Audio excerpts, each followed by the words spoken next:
policies and their efficacy, applicability, etc. So at the press conference, we had Mr. Mahipal, Elson Lowe, and Norton. And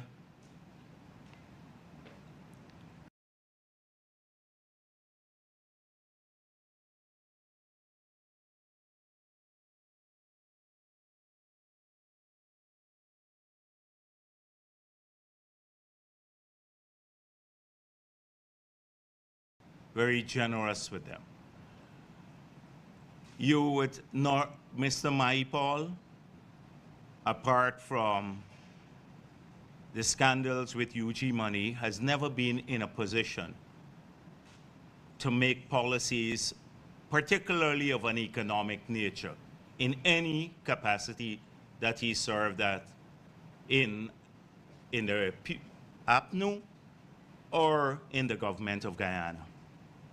Mr. Elson Lowe was a junior person in SARA, never occupied a policy-making position ever.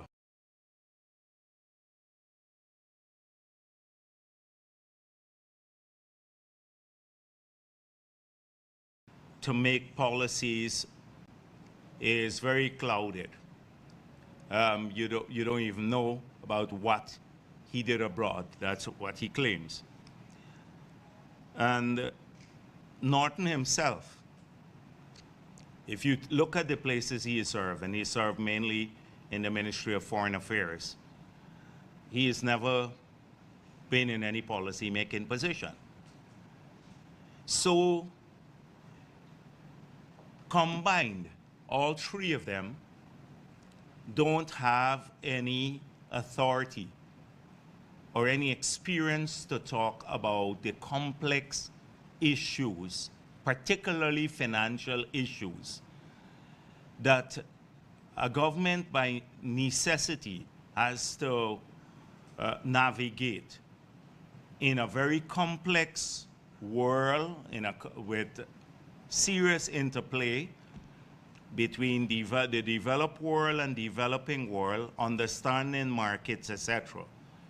The government has to often be very nimble, and sometimes there's a trade-off in the decision-making process.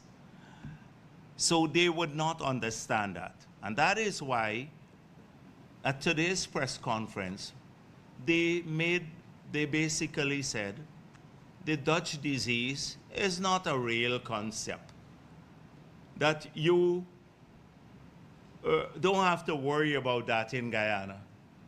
Although theoretically, every economist in this world, in countries where you have resource and windfall, that's their primary worry. And the Dutch disease has led to the monoculture, the single sectoral economies that we have observed in many oil-producing countries that have not paid heed to that issue, which is avoiding.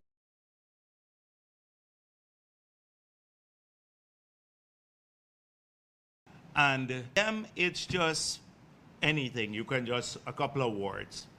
For us, we take this seriously because we're hell-bent on ensuring that we don't make the same mistakes that other oil-producing countries have made in terms of the change in relative prices, and that requires careful fiscal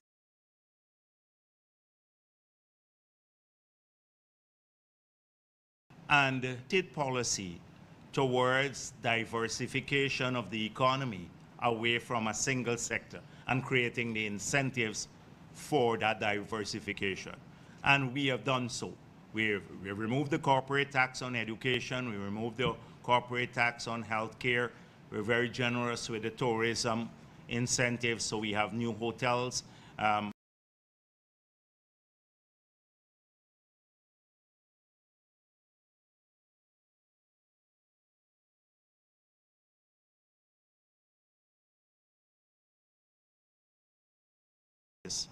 Even now, the exchange rate, as you would see, has been a little bit under pressure.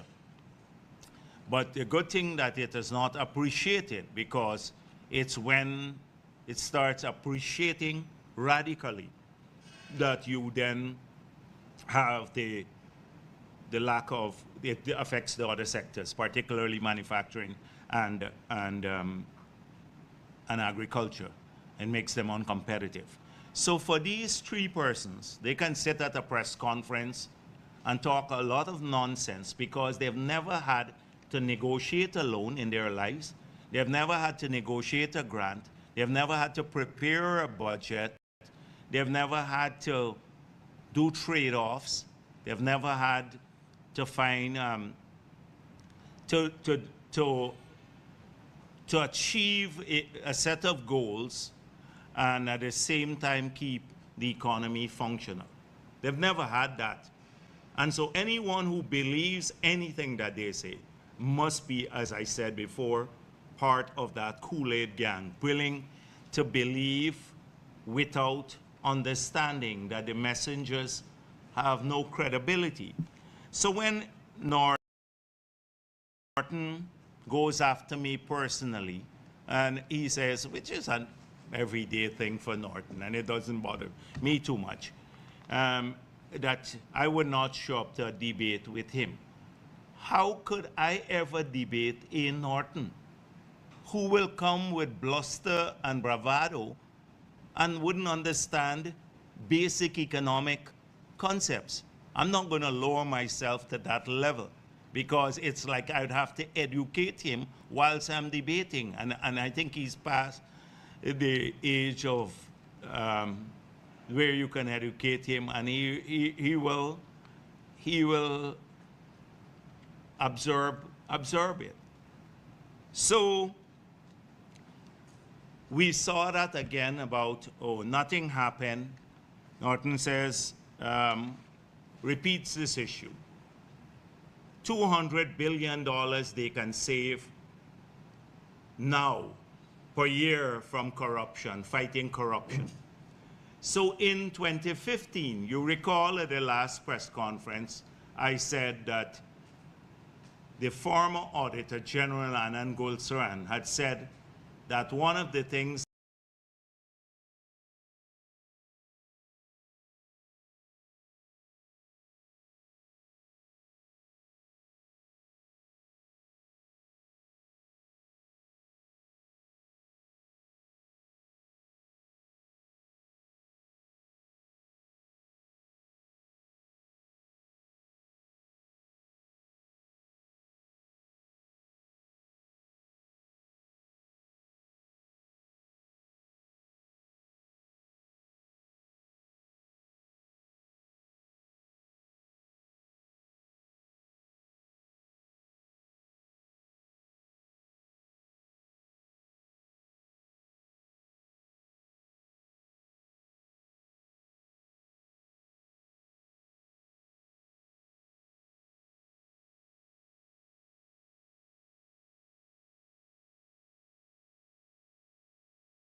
the period when APNU was there.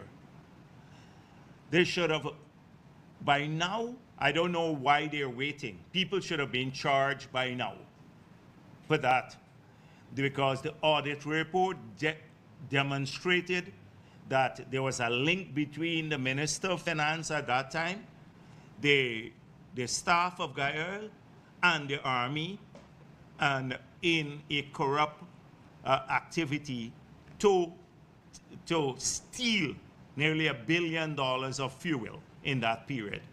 No, that's real. That's real. We have it on audit report. So he doesn't want to talk about name today at the press conference. He said, oh, there is a man, and making out guess. I'm telling you exactly what you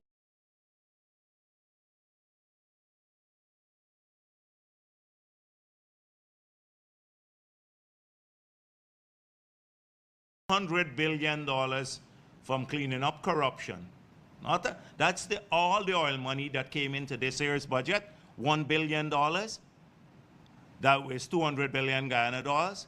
He is saying all of that goes to corruption in people's pocket, and he will save that, and that will finance all of the things that he's talking.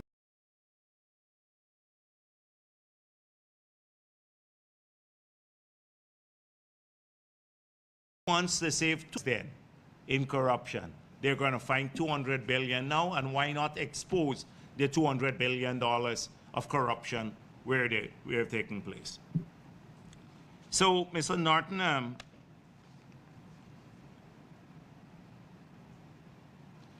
they then said that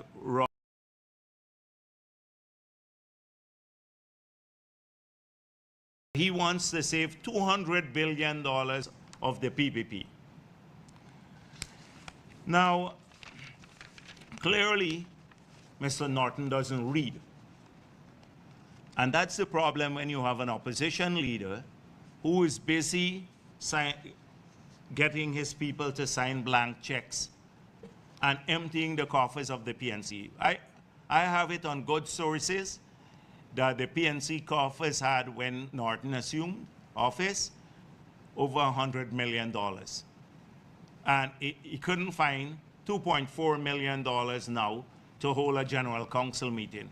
And we're guessing, are we guessing why? Because if you have your treasurer signing blank checks and leaving them with you, and then you don't have to account for the expenditure, then of course you're going to run down the funds. And he's talking about corruption, and he's talking about cleaning up government resources. And then I want to take you a wager. They have a fundraiser abroad, and not a cent will come back from that fundraiser to the party coffers. I want to take you a wager that once the fundraiser is done, we know the way they operate. And so, let me refer Norton to a report that was done by IOM, the International Organization for Migration, in 2021. This is what it says in, I think, the 5th or 6th paragraph. If Guyana were to harness all of its unemployed, underemployed, and discouraged workers, the potential supply of labor would be only 63,500 in the medium term. It is estimated that Guyana will need approximately 160,000 workers. It can be concluded that there will be need for at minimum 100,000 workers in Guyana to realize its full growth potential. What Robert Passad was quoting from was the IOM report. Now, the IOM has done some good work on manpower survey, but we don't agree with everything. We believe that we can increase the supply of domestic labor by bringing in more people by more than 63,500. That is why we're working on special projects to get more women. We think if we can get more women and more rural women, maybe hinterland women, and some urban women by providing daycare for the kids, then we could add probably just in female labor participation, maybe 100,000 of our people to the labor force. And that is why we've been saying that we are not moving at a full pace to bring in labor. Because if we were to take this report, we should allow 100,000 people to come here. But we're not doing that. We're very judicious because we're saying, first of all, our people must be employed. We're trying to bring more people into the labor force through training programs. We have an aggressive training program in the Ministry of Labor. We have about 17,000 people on scholarships now through the GOAL program. There are lots of these activities going on to bring our own people into the labor force. And more Guyanese are working now. So he made a big issue about this at the press conference because he thinks that he's peddling that we are saying that we need to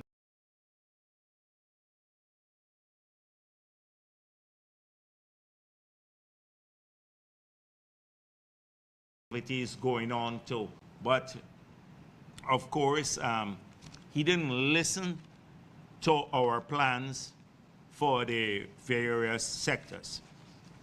So he goes on to speak, and Elson Lowe, this is what he said. It is bizarre that the government is talking about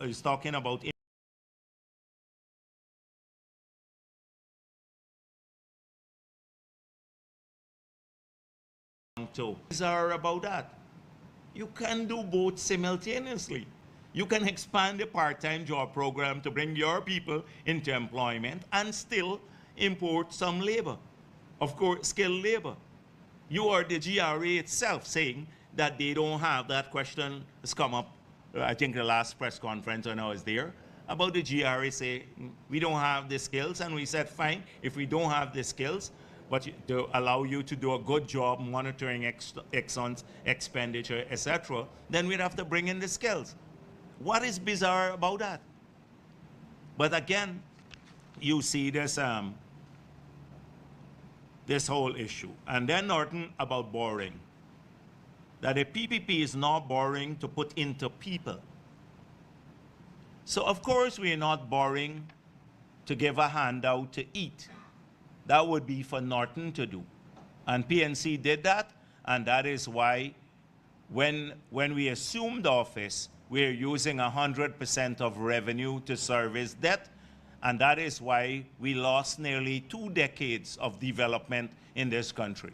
That is why we are close, we are competing with Haiti to be the lowest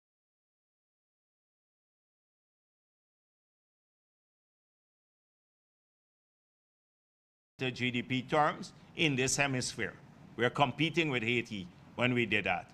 We had one of the highest debt, in fact, the highest debt to GDP ratio in the world. Today, it's one of the lowest in the world. But that is the same philosophy, not borrowing to put into people. For him, he has a different concept to probably eat. Borrowing to put into people, for us, means something else. We're borrowing, yes, for the hospitals. But we believe that's going into people too. We're borrowing to build the 12 hospitals, because when our people can have free, high-quality health care, then that is keeping them safe and healthy. That's our people benefiting from that. So when we're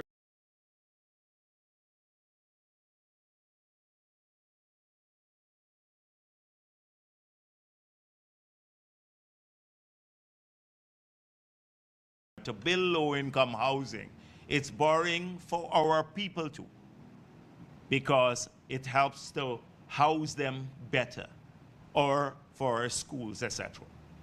So we have a very different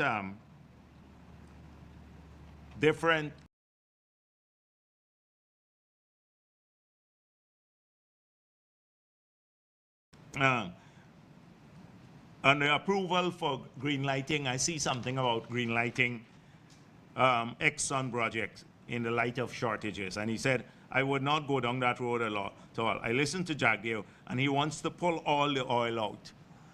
I don't want to pull all the oil out. What I'm saying is that the depletion policy of the government is to get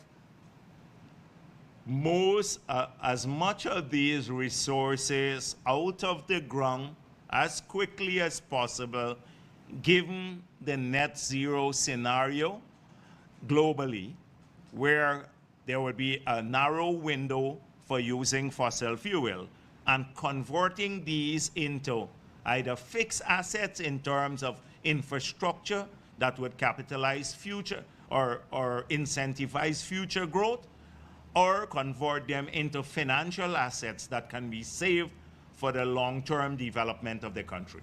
That is what we are saying. It's clear. And not pull all the oil out of the ground just like that. So, Norton, this is their press conference. They are trying to paint a picture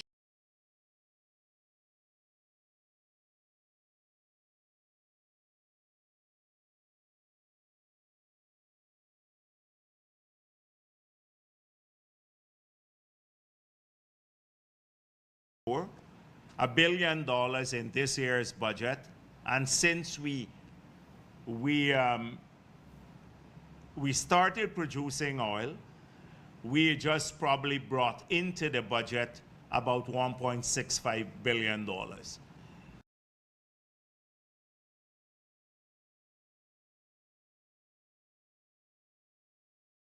This year, it's $1 billion. Now, I had to show the last time I was there about some people who are benefiting from these, some groups of people. And today, I just want to tell you where this money is going. So this year budget, we have $200 billion coming into the budget. You have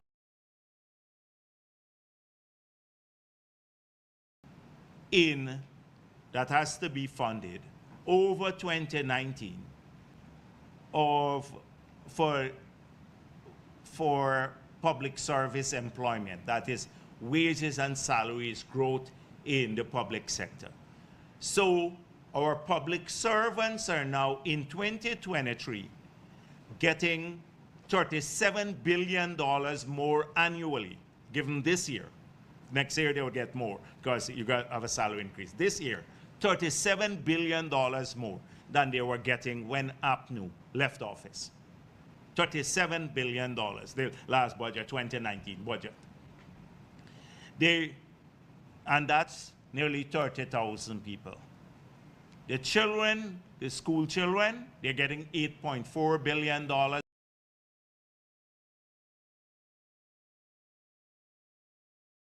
200,000 of them. So that's 230,000. The 74,000 pensioners are getting 14.5 billion more than when APNU left office. The 15,000 or so workers, part-time workers, are getting 10,000. They're getting $10 billion more. The joint services getting $1.4 billion more, and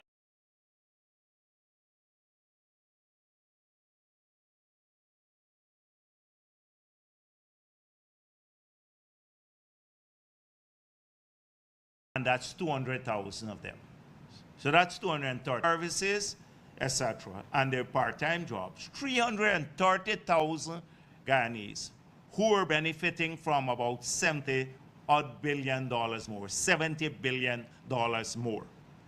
Let's add to that now. Remember, we have 200 billion coming in. That's 70.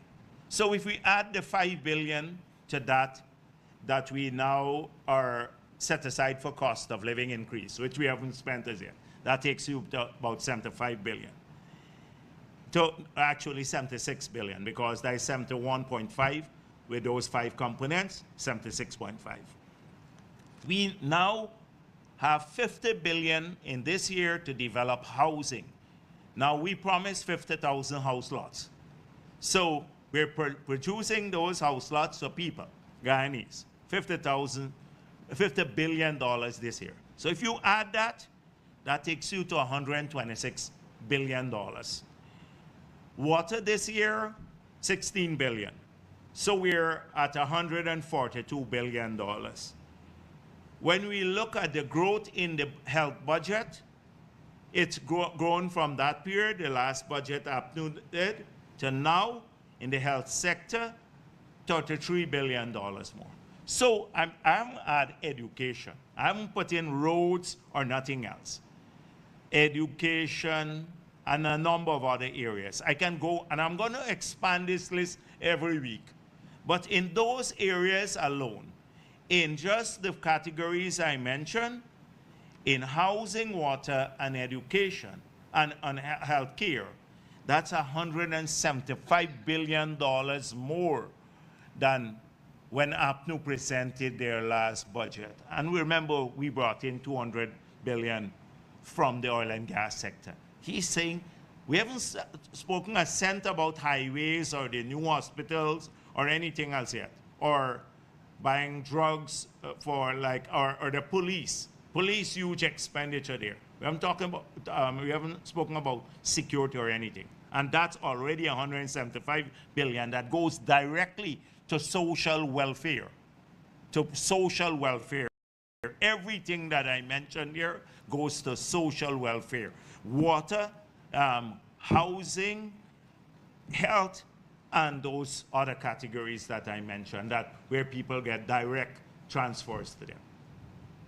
I haven't even mentioned about the sugar industry supporting it, or the farmers or the fishermen, the help that they got. So how come ordinary people are not getting this money back? It's how much money you have, you bring in. It's being divided up to ensure two things happen: that we build the infrastructure of the future, whilst at the same time we address the social needs of our people. And this is a carefully calibrated balance. It's a carefully, but for them now, oh, there's no problem with borrowing to eat, basically. That's what he wants us to do. Borrow to eat, and don't worry about Dutch disease, and don't worry about inflation, because the same person who talking about cost of living too high says, don't worry today at their press conference, the three of them, don't worry about inflation. Inflation is a mythical concept. You don't need to deal with that. And every day they're talking, oh, cost of living increasing. Yes, so but don't worry, just borrow, spend, do whatever it takes to give more cash. And that is why I saw a feeble, really pathetic attempt by Elson Lowe to cost some of their initiatives. It's really infantile. Infantile. I would be ashamed to even make such a document see the light of day. I'd be ashamed to do that. But as I said before, very ignorant. So they talk with great sense of assurance in their ignorance. In their ignorance. It's very hard to get past ignorant people like Glenn Lal when he bites into a concept. No matter what you say, you can bring all the technical experts, put all the logical issues before them, but they're very assured in their ignorance. And so this is what has happened. We had another display of that at the press conference today. People who have not done anything. In the parliament, they have the Ureta Finance too. Ureta Finance just, and I don't have a problem with people who just finish school and stuff like that, but it's not child's play running an economy. And it takes years and years to understand the nuances. Now, I'm all for young people to get the experience and training and stuff. But really, you can talk a heap of nonsense if you've never been in a table or in a room where serious policy decisions have to be made. You can talk a heap of nonsense, and it sounds good. And it sounds attractive. People hear, oh, you're getting more money. Forget all this inflation. Just give us more money. And then they destroy the whole economy and everything along with it. Now, over the last week I did not have a press conference. So I've seen they have had a lot of debates on the Coffee 250 activity. And it's very interesting to analyze. It's not unpredictable. So as I said before, there is a group of people who are dedicated to doing a couple of things. Their only job is to ensure that Afro-Guyanese feel dissatisfied, that somehow they're not making progress, or they're not making progress as quickly as they should because the PPP discriminates against them or has policies that harm them accumulating wealth. And this is called, the Kool-Aid gang. So it's a very potent political tool, because if you keep saying that to people over and over and over again, every time people encounter a problem at the bank, they would say, oh, this must be because of discrimination. They encounter a problem at housing, never mind, you have everyone encountering the same problem. People of every race encountering the same problem, but they feel that they were singled out for special treatment in a discriminatory manner, because it builds a mindset. And we're trying to break that narrative by facts and figure, and urging people to do that. That is our struggle in the PPP. So, but it keeps, they can't move away from it. So they will have various manifestations of this. And so Nigel Hughes, who's been no friend of the PPP, he has joined the gang, but in a more sophisticated manner, in a manner that seems national and balanced, but the same medicine and the same purpose. That is, you're being discriminated against because you're black, and therefore we have to find another mechanism, and we're ensuring that you get wealthy. And we are in APNU, are the only ones who can do that. The PPP will not do that. That is their narrative. But if you examine, let's examine a number of facts on these issues. So first of all, there is this position by Mr. Hughes that political decision-making should be done by supermajorities to force consensus. Now, in the article, Mr. Hughes said that, I think he was responding to what I said before, that we have to have a period of building trust between the two parties for us to learn to work together for a common purpose, and it must be based on a number of principles. And the two core principles was respect for democracy, free and fair elections, and to move away from racism. That is what we said are preconditions for any engagement with APNU, but there has to be a period of building trust. And I said this as president, we did a paper along that line, a white paper, and we issued it, and we had debates about it. And why was that so? The reason we had to do that is in the constitutional reform, we've had numerous engagements with APNU in building trust. At one time in the city council in Georgetown, we agreed that we had tried to rotate the chairmanship, the mayorship. So they had, I think it was Randolph Jordan or some, yeah, I think he was mayor. In the first, they said they will take the first turn.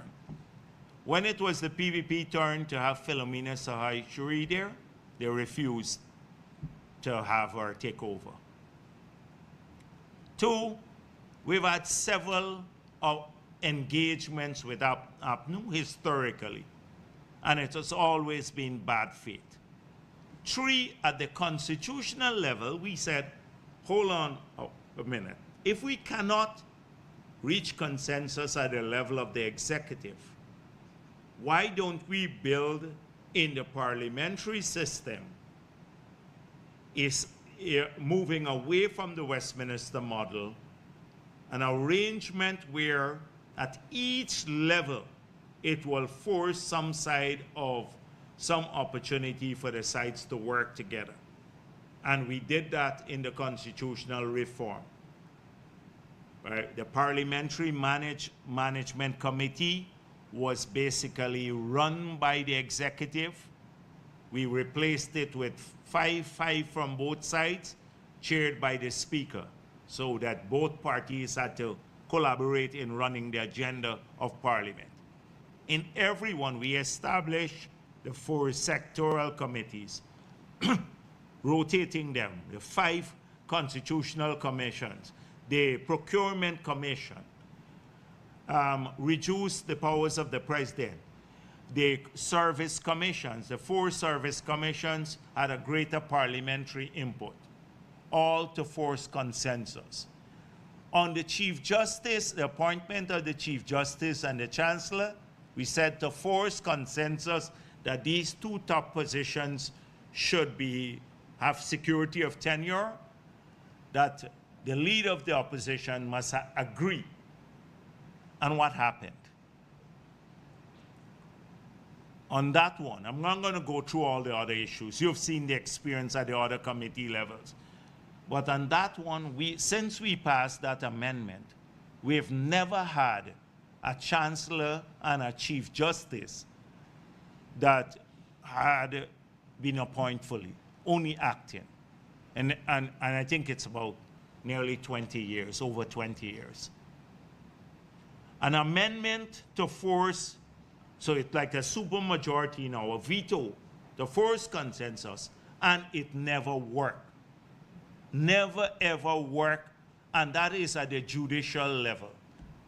Much less in what they want is a supermajority in Parliament to run the executive. To run the executive. Now, the 3 branches of government have separate functions.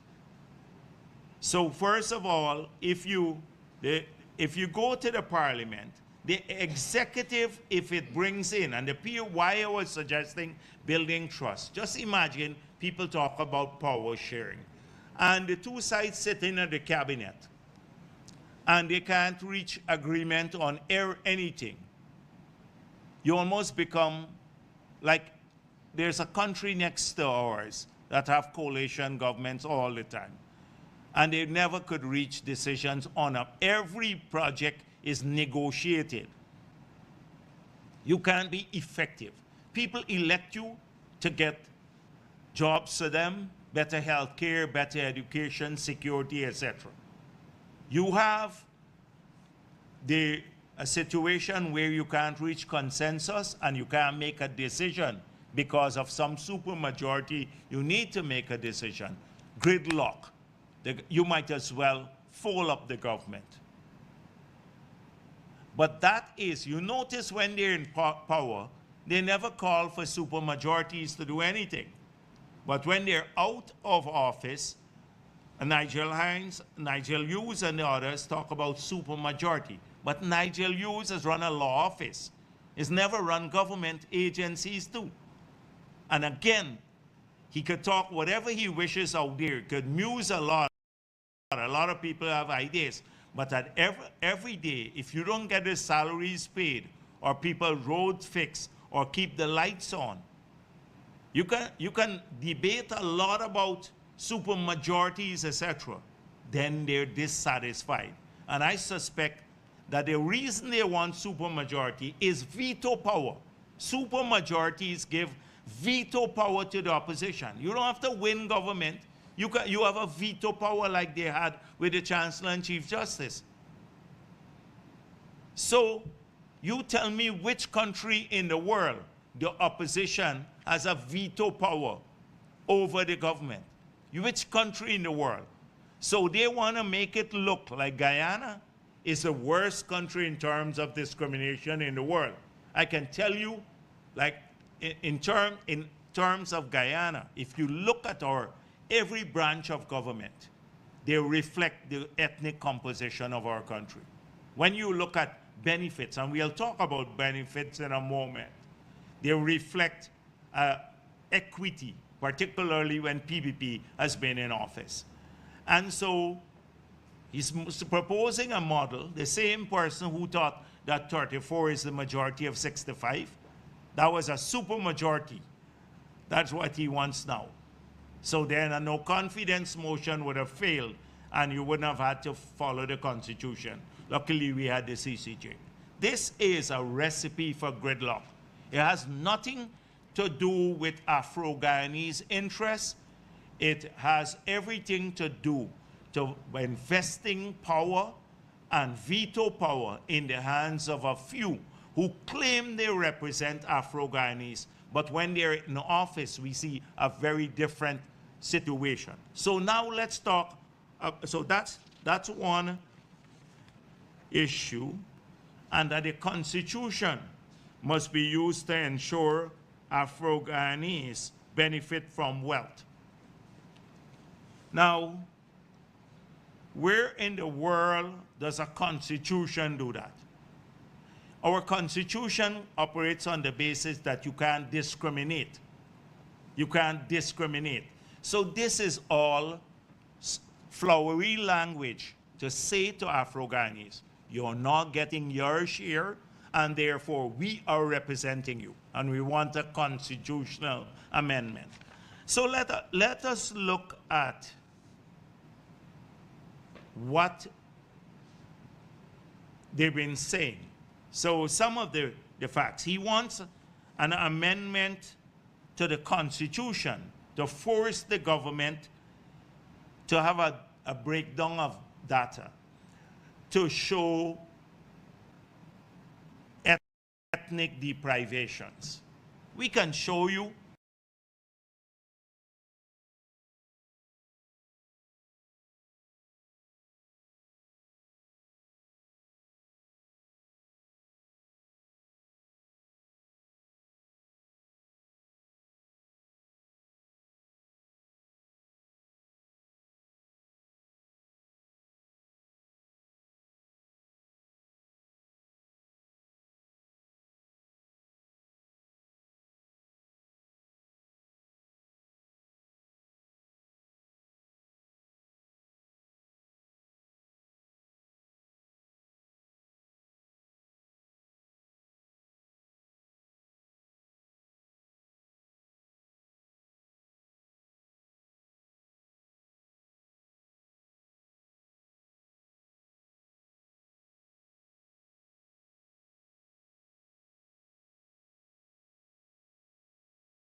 the bids, we're talking about bids now. I think there are about one Guyanese company that put in a bid of 7 bidders. Yes. No, this is for Parika. Parika, one Guyanese company that put in a bid, one from Trinidad, in fact, 2 from Trinidad, 1 from China, 1 from Japan, 1 from Bangladesh, and the Guyanese company came in with a company from India and 1 from Mexico. The Japanese company won the bid. So on the naming, and it's the same pattern, or maybe one Guyanese company. All 7, I'm going to share this data with you.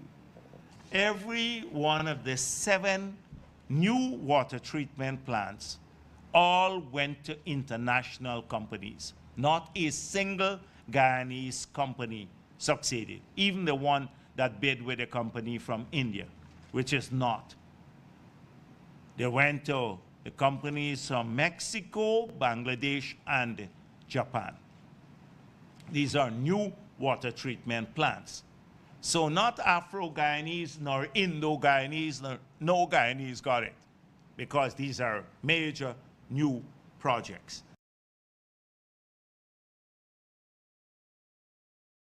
I can tell you how many people, I don't want to go down the list, but thousands of new people. 17,000 one case, that's under naming, 6,600 at Parika, 25,000 at Parfair Harmony, 14,000 at Wales. Caledonia, which is from Susdyke to Craig, would be 14,000 new beneficiaries. Cummins Lodge, which will cover North and South Romvelt, is another, and parts of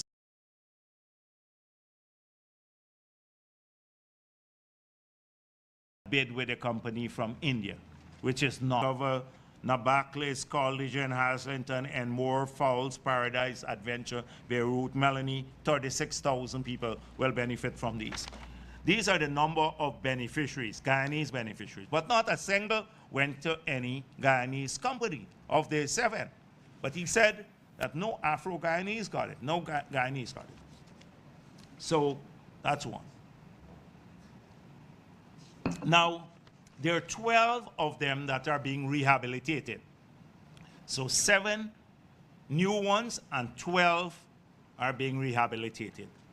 So they're at Eccles, Grove, Covent Garden, Port Royal, Fellowship, Virgin Eugene, Better Hope, Monrepo, Friendship, New Amsterdam, Portmore, Coventry. And they cover large areas. But these are existing ones that are being rehabilitated.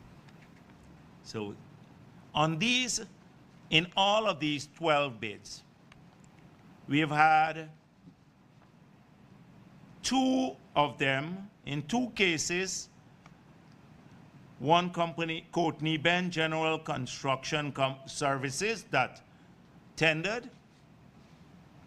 That's Afro-Guyanese, and in one case, a quality deliverer, or Arbery, David from New Amsterdam. 2, we've had in all 12, only 3 bids that came from Afro-Guyanese. 2 bids that for 2 different lots from one company, and 1 bid. When you look at the one for New Amsterdam, etc., the bid was, and you get the numbers, was like 1/7 of the price of the engineer's estimate. So I think they were disqualified right away. Now the one with Courtney Ben, I need to say something. So if you talk to this Courtney Ben General Construction Services, you will find out from Courtney Ben General Construction Services that they were tendering and doing well in GW.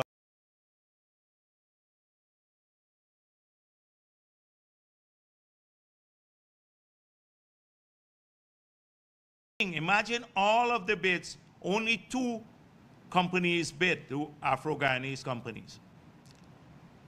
And the one that bid twice said, after APNU came into office, I stopped getting work at GWI. Stopped getting work totally.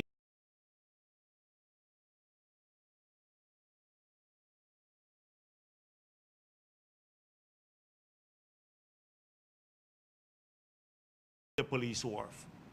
He's working on a government contract now.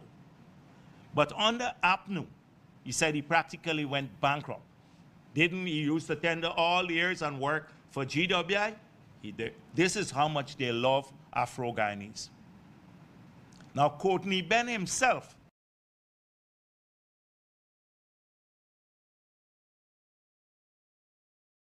a lot of people got land under the BK got 100 acres at Providence by the stadium. A number of developers got land. APNU did not take away the 100 acres from BK when they were in office. But guess who they took away the land from? The 50 acres that Courtney Ben had at New Providence, he lost it. They took it away from him, the 50 acres.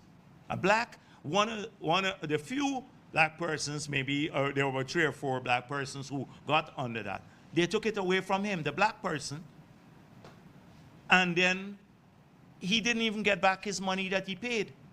Only when the PPP came into office that we gave him back his money that he paid for the land.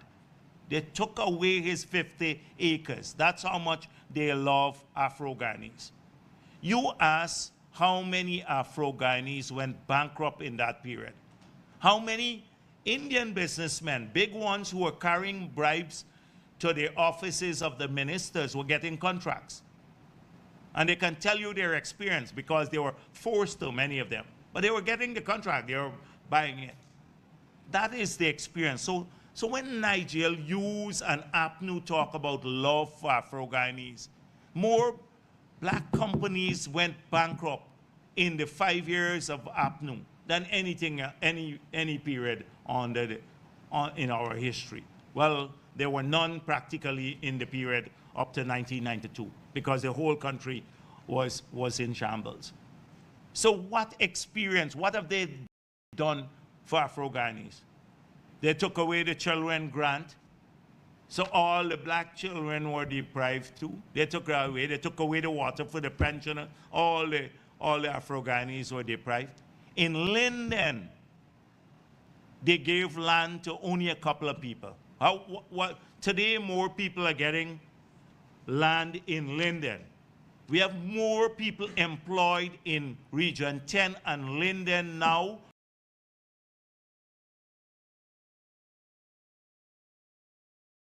Guyanese than under APNU that left office recently.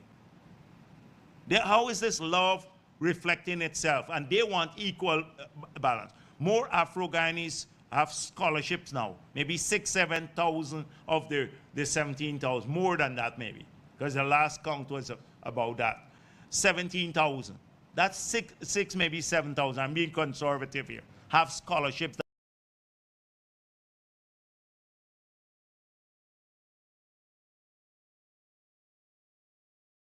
Office, and they're the ones championing the cause of Afro-Guyanese. Sometimes I think if we were not there, they would just take that community for granted. And everybody has benefited, not only Afro-Guyanese, but Amerindians have benefited too. And Indo-Guyanese, we work in all the communities.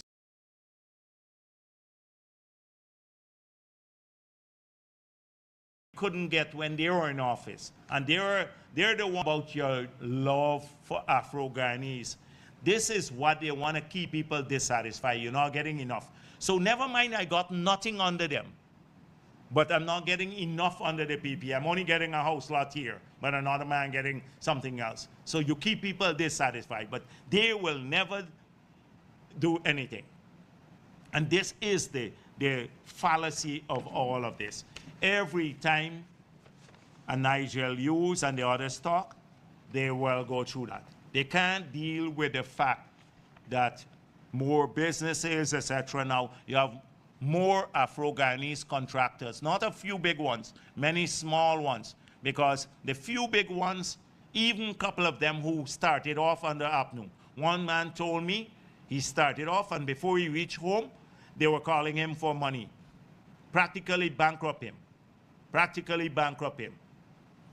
You check who had to pay homage and which minister's office they had to go to, etc. So when I hear this Nigel Lewis talk about constitutional reform for equity, this is pure nonsense, utter nonsense, because we're in the world where the Constitution tell you to do that.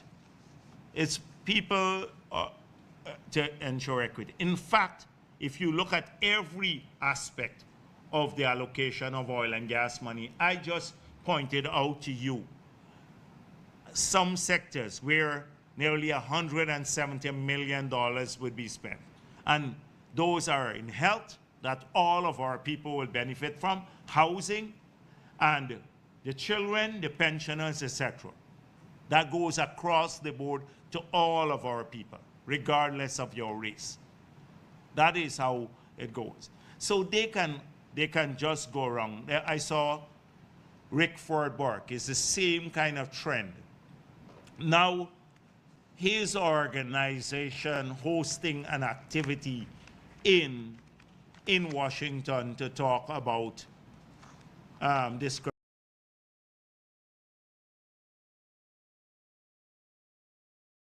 To do is to catch him and lock him up, because he is that organization that he has should be registered under FARA. He's lobbying in the US, and it's illegal to lobby the way he's doing it unless you're registered as a foreign agent. So that's what they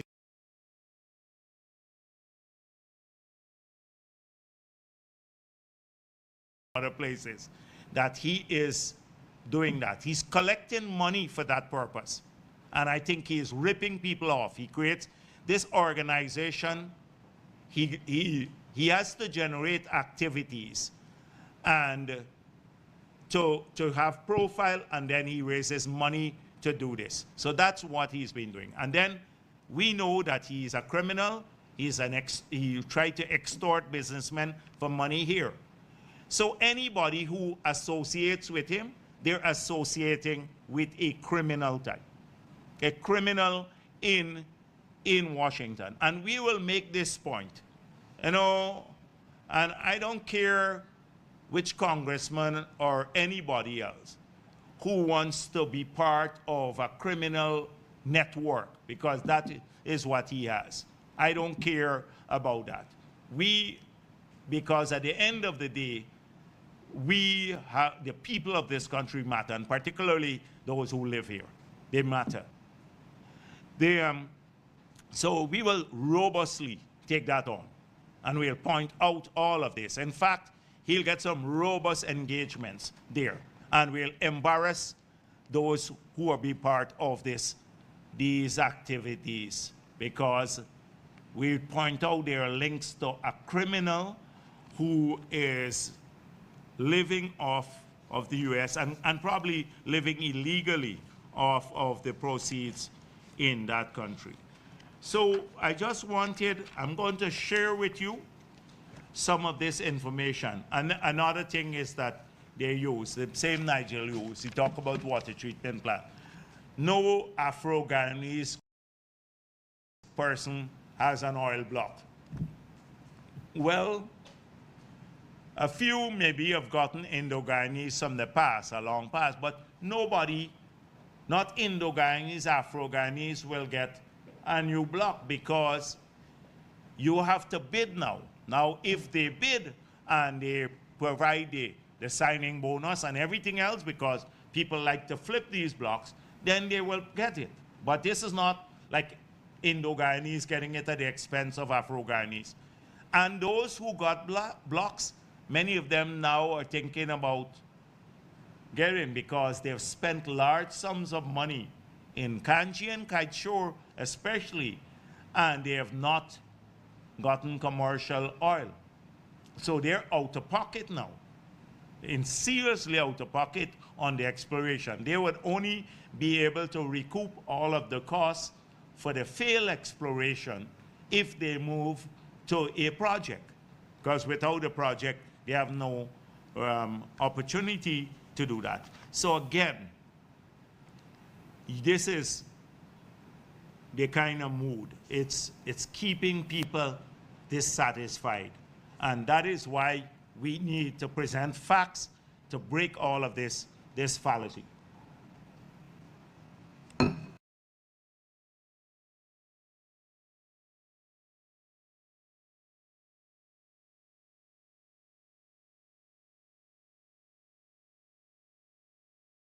Mood. It's end there because I've been going on for a while, and next week when I go to Freedom House, I have some really serious things to talk about, some individuals.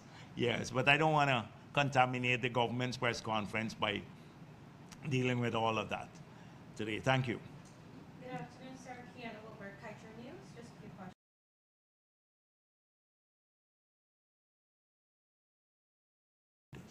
It's Two refineries, and has Trinidad or any other nation expressed an interest in similar talks? That's the first question. Secondly, can you provide us with an update on the sale of the Marriott Hotel? There's some rumors going around that that's already closed up. If you can just confirm that. Thirdly, CGX has delayed the Berbice Deepwater Port for a third time.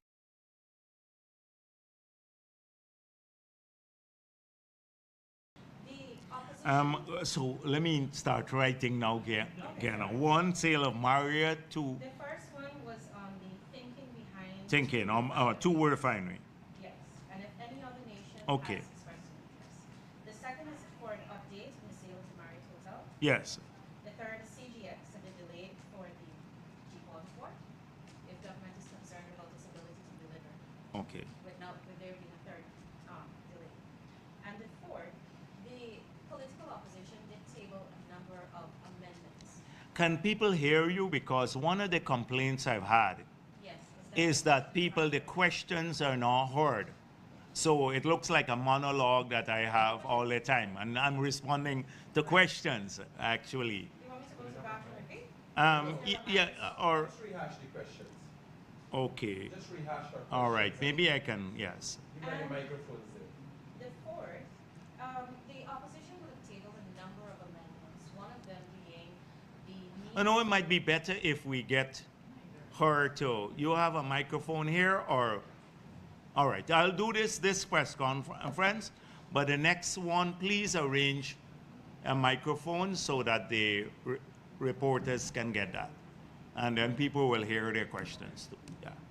Sure. The fourth question is sort of two parts. The opposition tabled a number of amendments on thank you. The political opposition, well, now that I have the mic, you want me to start again? Yes, go ahead, yeah. Okay. So I have a few questions for you, Kiana Wilbur from Kaiser News. Can you explain the rationale behind two refineries, which the government is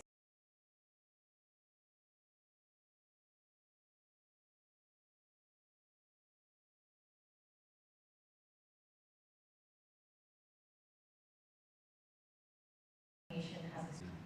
Thirdly, with CGX delaying the Deepwater Port for a third time, is government concerned about its ability to deliver on this project? Fourthly, and this is two parts, the political opposition tabled a number of amendments on the petroleum activities. Any other nation has expressed an interest for similar that are negotiated through one-on-one sessions under parliamentary scrutiny. With what you explained earlier about the vetoing power, did this underline or inform the government's rejection of such proposals? And there has been some concern about the ministerial powers awarded to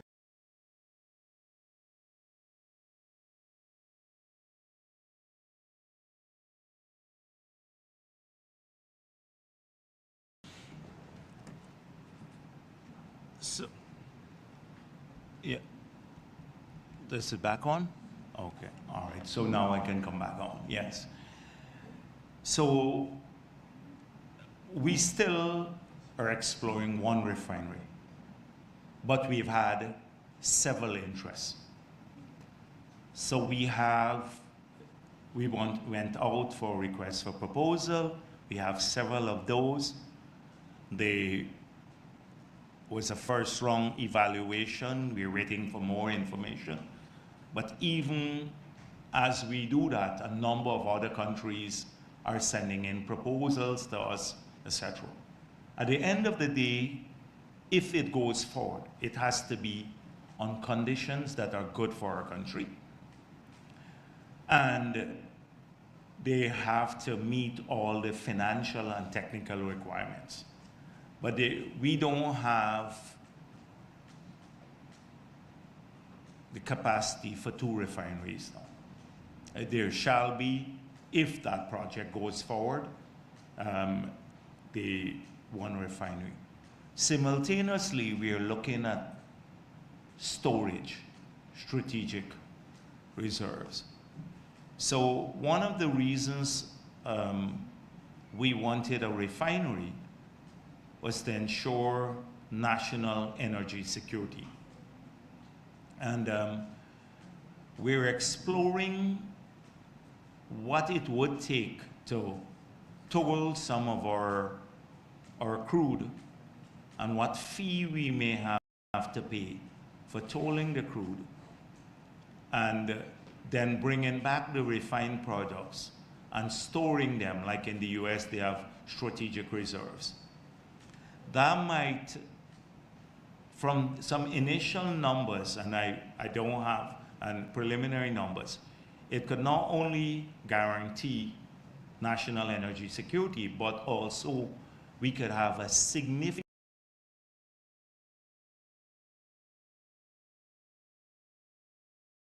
of energy that is the products being sold here into the market, because you cut out, there's a big margin between the crude price and the refined products price.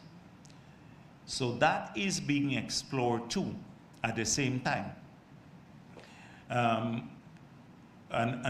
Although you didn't ask about it, we just come up with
that could yield significant value to Guyana. So we started now activating that, and we've started looking. If you were there at the meeting, the local content activity that Ghana had, I said to them that once we've completed the architectural work, which is about complete now, then we will move to strengthening data collection and also verification work with Exxon and its production. And so we're turning our attention to those issues also at the level. So that's one issue. The second issue is CJX and the deepwater port. Now, it was never a deepwater port. Deepwater port would be a port that can bring in the massive vessels. In the Berbice River, that location, it's hard to do a deepwater port. So this was more when about, 15 years ago, when they got the land there. This was to allow them to build a facility from which they would support the exploration activities. Now, we've had discussions with them because even if it is a port to support oil activities offshore, because we expect a lot more oil-related exploration once we get through the bid round. You know, assuming we get 14 bids or even six of the 14 taking up the blocks, then you'd have an acceleration in exploration activity. So that would mean more people to work and more porting and docking facilities and drilling vessels and all of that. So they can probably use that there. So that is what we are pushing them to do. Now, that is on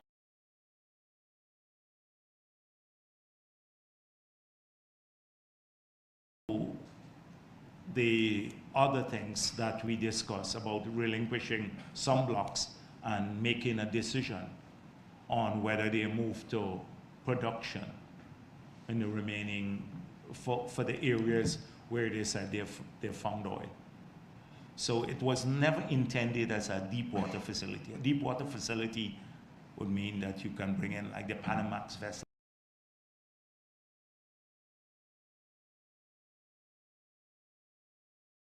To the other thing, the dredging costs alone to get into that will be huge. So a deep water port too will cost, I think this, we estimated it's $30-something million. A deep water facility of the nature may cost upwards of $1 billion that we're talking about. That's the going cost globally with massive docks and everything else and cranes. So that's where we are. On the sale of the Marriott, I know that the negotiations NISIL was doing the negotiations. So you may be right. It's basically to wrap up. You know what the bid they're negotiating with the bidder. So it's just as soon as they can wrap it up, we'd be happy. Earlier, the better. I don't know if they've completed that. I've not followed that. I've moved on to other things. But then that will probably go to the cabinet and then be concluded. But the cabinet has already accepted the highest bid, which is $90 million bid. And yes, so the opposition made a number of suggestions to amend the Petroleum Activities Bill. And I see Patterson is now getting kudos as the anyhow, as a Murray House Fellow. Because this is the same guy who made a mess of the sector that he was in. Same guy who's been dangling stuff all over the place. So it's the double standards. And thirdly, who is charged of corruption? So when it rubs me the wrong way, the first thing, that he moralizes and been charged before the court for several acts of corruption that he performed as minister.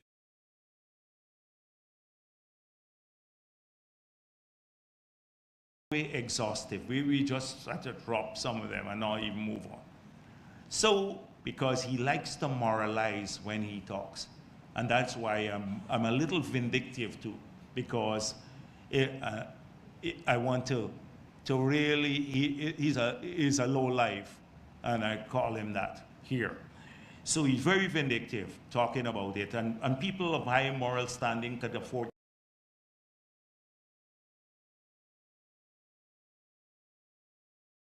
a long way exhaustive. We just had to drop some. So we predicted, imagine we didn't get so much publicity from the newspapers, Kaichor and Stabroek, for passing a law and updating it, modernizing it, expanding it, that was there since 1986. The government, they should say,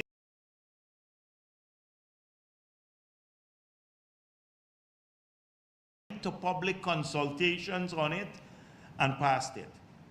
Patterson did some half-baked amendments, and then he gets all the publicity as though he's the conscience of the oil and gas industry. It's the same people who made a mess of it. Trotman now suddenly becomes the star. He promoting renegotiation. And he was the biggest villain, the biggest criminal in signing the agreement. So it is this warp portrayal that really rubs me the wrong way. It's a warp. Now Patterson came up there. We predicted the night before they sprung the amendment. He had all the time before to submit these amendments. So they had the public consultation. He wants to do it in Parliament. It goes the same way. They want to manage the oil and gas sector from the Parliament. That is what they want to do. Manage the oil and gas sector from the Parliament. And you know what will come out of it?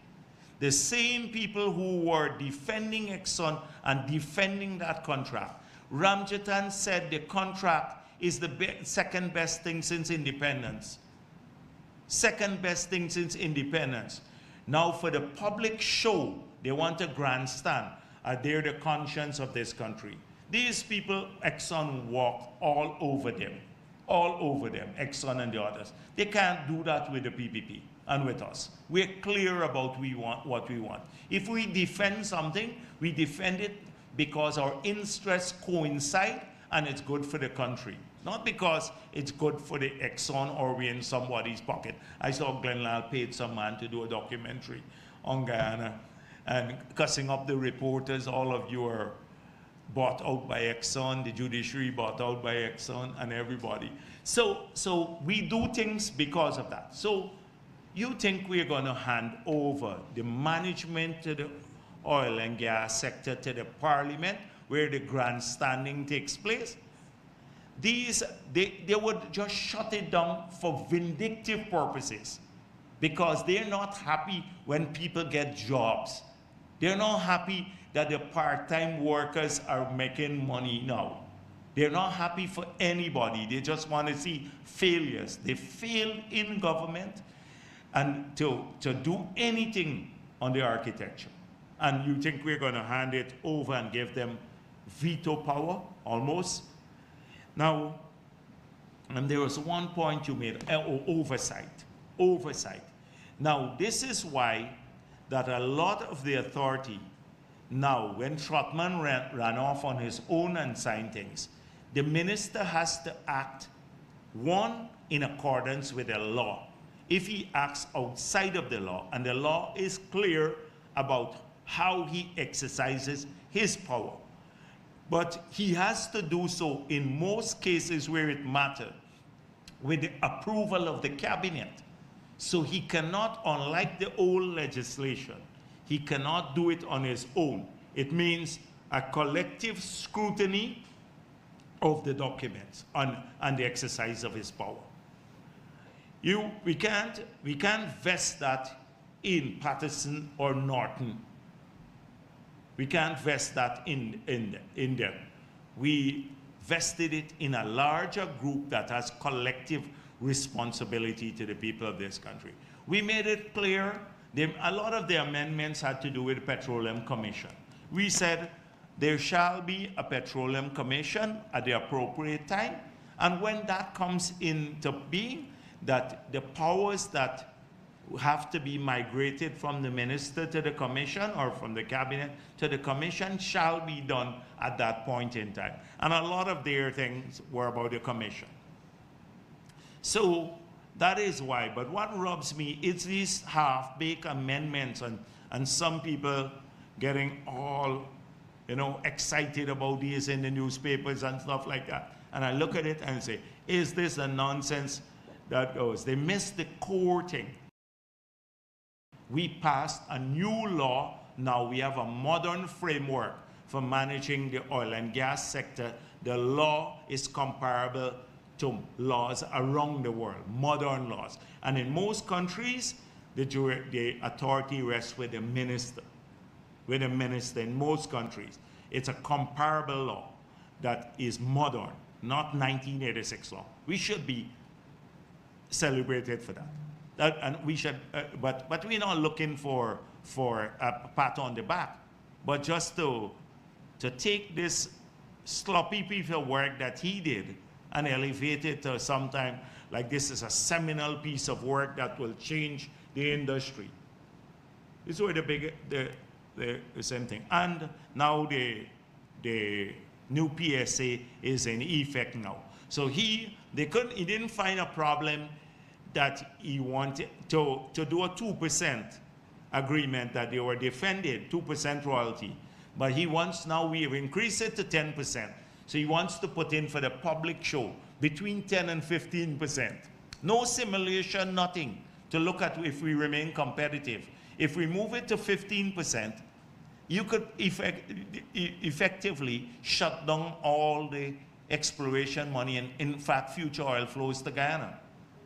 If you move it from 10 to 15, but he wants to put that in the legislation to make it look that they have bigger cojones than others. But they were wimps with Exxon. Total wimps. Or total wimps with Exxon. They just, and now that's all grandstanding that takes place in the parliament. It's sickening to see the grandstanding. And the newspapers feed into that grandstanding. When we came up with that, we explained how we came up with the fiscal terms. We took time to explain. They didn't even make a comment. When we put it out to public consultation, we said we did it in an iterative way. We said, what if we increase the royalty from 2% to 5% and the taxes to 15%? And we work out, we said, where is the global spectrum of competitiveness? Where do we want to sit on national take on this spectrum? And then we work backwards in an iterative way to come up with a 10% royalty, a 10% corporate tax, 65% maximum for cost recovery, and then small blocks, so they'll be ring fence effectively. And that yields a significantly higher take for the country, but keeps us competitive globally. I saw some articles in urging Namibia to follow the Guyana model. A lot of, about how we are approaching the industry. This is African countries. We have had a lot of calls now from especially newly producing countries. They want to come and replicate our experience. They want to know how we are moving to bring in place modern pieces of legislation and agreements at the pace at which we are doing and still keep the industry going. We promise to help. I personally promise that they can come here. We've seen a lot of delegations coming in to learn from us. Local content legislation can learn from us. So those are the, no, let me go to another. You had 4, so give someone else, yes. Good afternoon. 4 to Kaitro News, yes. So. President Jamal King, now, could you give an update? Were you one of the journalists in the documentary? That's just an aside. I wanted to flush the obit, throw you off a bit. I haven't seen it. Yes, You haven't can seen you it? give an update on when the government expects to publish the finalized new model petroleum agreements? And have you gotten any closer to getting the U.S. Exim Bank to approve that loan to support the gas energy project? So they are working, our embassy in Washington is in daily contact with the Exim Bank, and they feed us reports, the Minister of Finance. And so they're going through all the steps. You know, there are several steps you have to go through. And I think we're on track on the Exim Bank loan. We've been assured this at every level when Secretary Blinken came here, or different delegations, that the U.S. sees this as priority too. So we have a technical group of people working on that to make sure that it happens.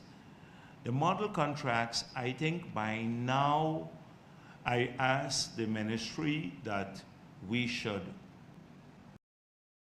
get the law sent it to by the president, and And the final contracts for both deep sea and the PSA for the deep water and shallow sent to all the bidders. And as soon as they were sent off, I don't see a problem why they should be on our website.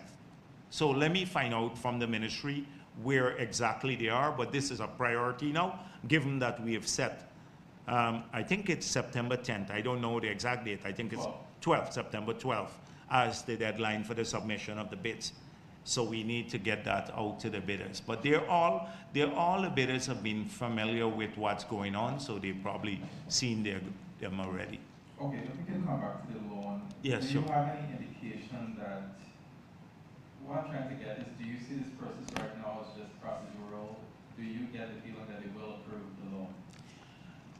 We've been assured, the president has been in touch. You know, when we're in Washington, the president met the president of Exim Bank, and we've been regular contacts. The president is going to, in September again, to Washington, so I have no doubt that there'll be further engagements, but we've been in contact at the highest level. There is nothing that we're told that is adverse in the processing of the loan at this point in time.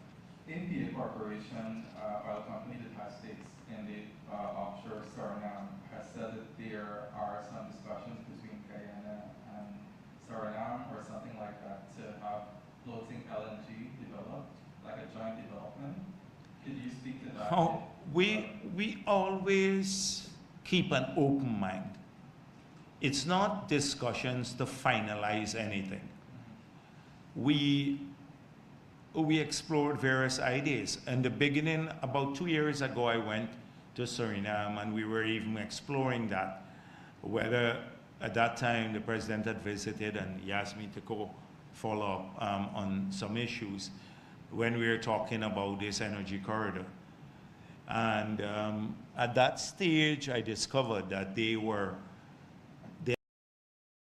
had not made any investment decisions as yet on utilizing their resources. They were still in the stage of proving their reserves. So we even had then about about common infrastructure, joint exploration, joint development, if it makes they make the project more viable. But we're not awaiting anyone moving. We're not going to be constrained by the pace at which another country operates. But along the road, if we have commonality and they move at the same pace, because we don't need to be shy about what we said already about the pace at which we're moving, that if we have commonality, we'll explore with any country, Trinidad, Suriname, anyone. Okay, finally, you said just now when talking about exploring perhaps refining Guyana's crude, the possibility of having the crude refined somewhere else than brought back for strategic reserves. I'm trying to get an understanding of how you rank the proposals for refining our crude, because I'm looking at the fact that we have a very experienced neighbor, Trinidad, that's right there and already has a refinery. And so when the Dominican Republic announcement was made, it kind of felt out of the blue. And so how do you feel about Trinidad right now?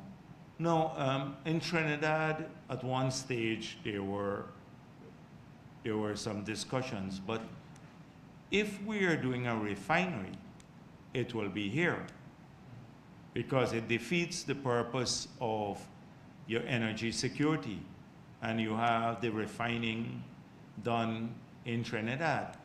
But if you can get a tolling fee, it could be refined anywhere in the world, but you then store the refined products here, then that's a different concept. So one, if you're doing tolling, then it could be done anywhere else, provided it's cost competitive.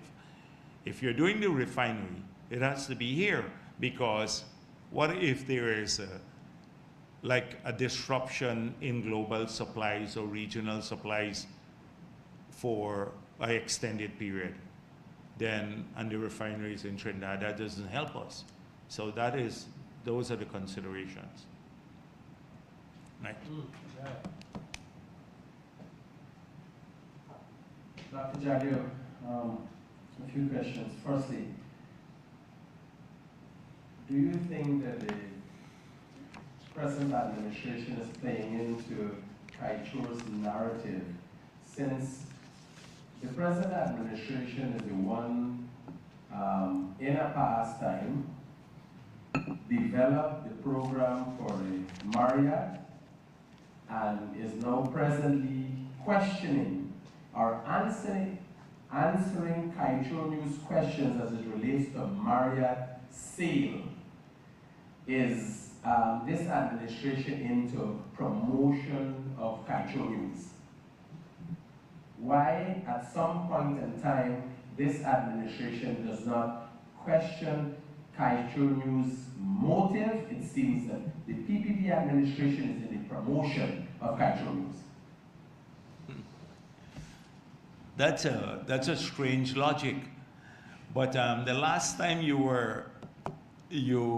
raised this issue about advertisement, and I suspect the question that was raised. Now, we can't forget the history, and I hope that the people of this country do not forget history, but we need to move on. And I don't think the question was asked in bad faith. It was just a question to find out where we are on the sale.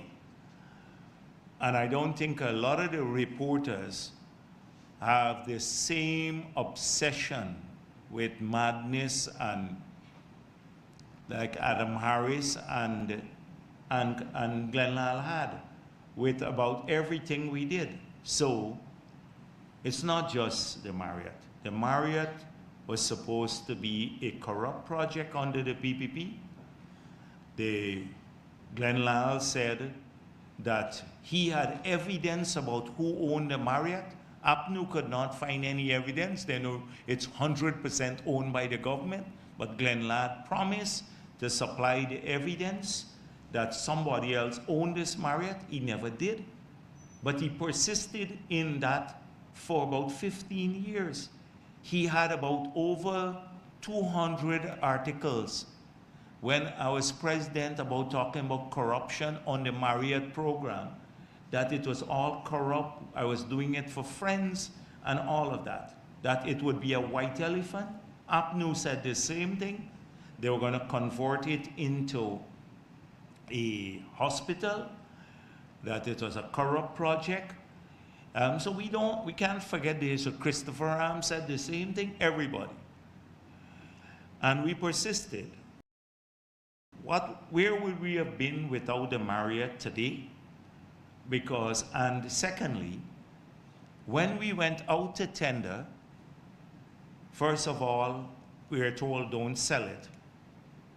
Now it is a gold mine. It moved from a white elephant to a gold mine. That's Glenn Lal saying we're selling out the gold mine because we want our friends to get it. Then when we got a bid for 65 million and one for 55 million, he said we should sell it for the 55 million, not 65, but you recall that. The low of the two price. And then I said, we're not accepting 65, and we were told about Wall Street analysts in editorials in Starbrook and everything saying we'll never get a higher bid price because the price earning ratio was too high, and we ended up with a 90 million bid when we retendered. And so nobody will apologize to the PPP for this, or us, for all the lies that they told and everything else, and all these analysts and everything else. But they've already destroyed reputations over the period by speaking about corruption. It's the same thing that happened with the Hope Canal. It's the same thing with the stadium. Almost every single Berbice Bridge, every single project was supposed to be corrupt. And then they ended up doing this. So I can't blame the reporter today for asking me about the Marriott, because they're interested in finding out whether the sale has been done. But there is that history, and people here forget the history. And you got people like Ramjatan and the others who will keep repeating it even now. Glenlal on his program, but the Marriott was corrupt. In the face of all of this evidence, otherwise, but he'll still do it. You recall what Glenlal said? He could sell us power at 3 cents per kilowatt hour. We didn't need to do the gas to energy project from solar. I said, bring the proposal at 5 cents per kilowatt hour. He sat right here, and months passed, nothing happened, and then he said he'll do it in weeks. Up to now, about 8 months, 9 months have passed, we don't see anybody coming up with a proposal.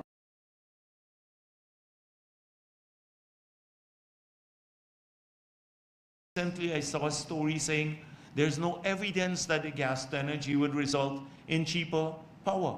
What evidence do they need?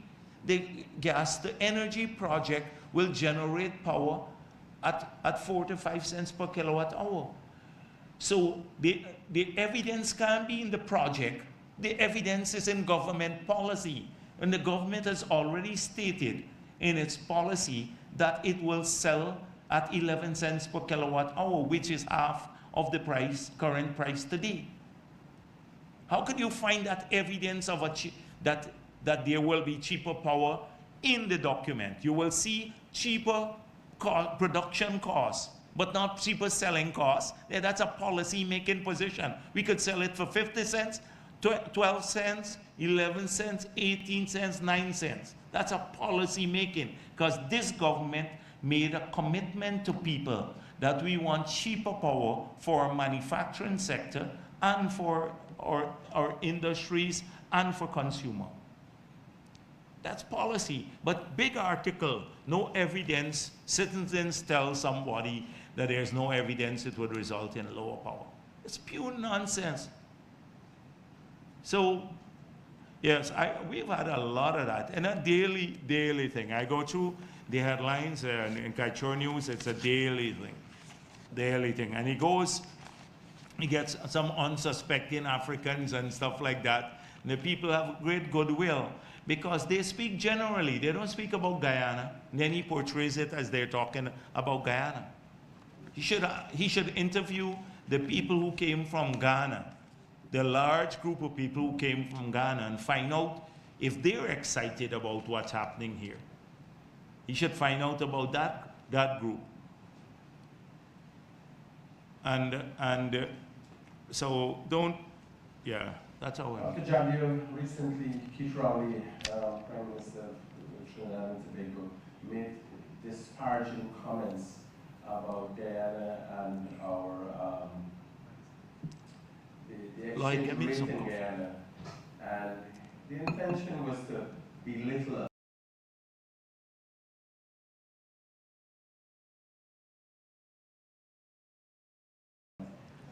continue to try to facilitate Guyanese as being a part of CARICOM, playing member states, and we are trying to be inclusive and everything else, while Trinidad, to some extent, expresses a hostile behavior. We've had this with some Trinidadian companies where they express an oppressive approach to Guyanese.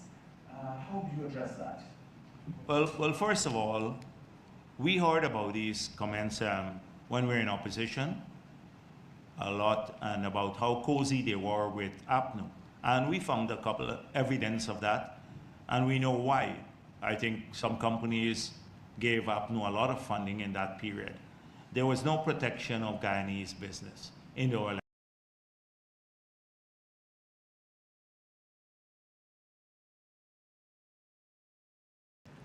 Continue to try to... It was this government that passed the Local Content Act that allowed Guyanese companies, of vehicles, they were all being done from companies from abroad, particularly Trinidad. Even logistics services, logistics to clear people at the airport, and all of that were done by companies there. So we, without being xenophobic, because Trinidad does have some expertise and it has some capital, and we welcome businessmen from any country. But they have to work, they have to be respectful of our people and our laws. And there's enough room in the oil and gas sector for them to invest in and not to try to get into the areas that we carved out for our own people, Guyanese. That is in security services and cleaning services and all of those things, landscaping, the rental of vehicles, everything, because large number. I spoke with one person and they have 400 drivers, Guyanese drivers who work for that company, etc., for supplied to Exxon and the others. So a lot of people locals are getting work in that area where they would have been very different. So that is how we protect our people without getting xenophobic. I hate this thing when people try to run down our country. Too, I don't want to get into any controversy with Mr. Rowley, because one time I said about we determined to ensure that we don't utilize oil and gas resources the same way that they did, and it got into a big heated controversy in, right, thank you. So it got into a controversy there. But every time, sometimes they always use Guyana as an example. And so I saw that, it was sent to me.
Trend here is that people, Trinidadian companies, or some Trinidadian companies, are procuring large quantity of goods for their business in Guyana and in Trinidad, and paying from here, making payments from here to their suppliers.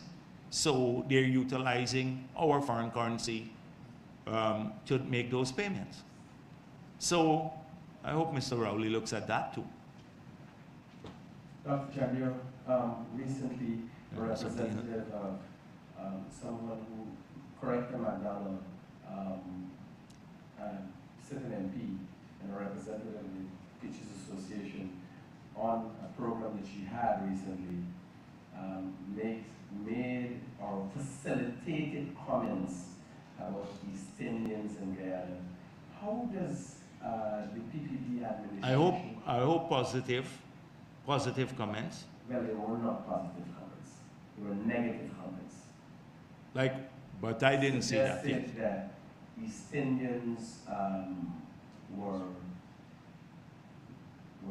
didn't have history, and this is a live video. This is recorded. So East Indians didn't have history.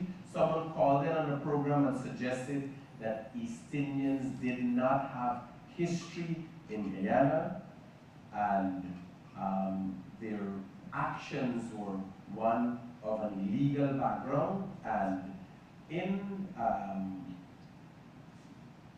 Ms. Coretta McDonald was in agreement with that. on a program. Now, Ms. Correa? Now, I can't comment on something that I have not seen, but I wouldn't be surprised if Coretta McDonald has done this. Amanda Walton did that too, when she said that I can't remember the comment. Well, you don't want to tell me. It is that Indian people are mentally lazy. Mentally lazy. Vice President, just to make sure we have clarity, I will have it here.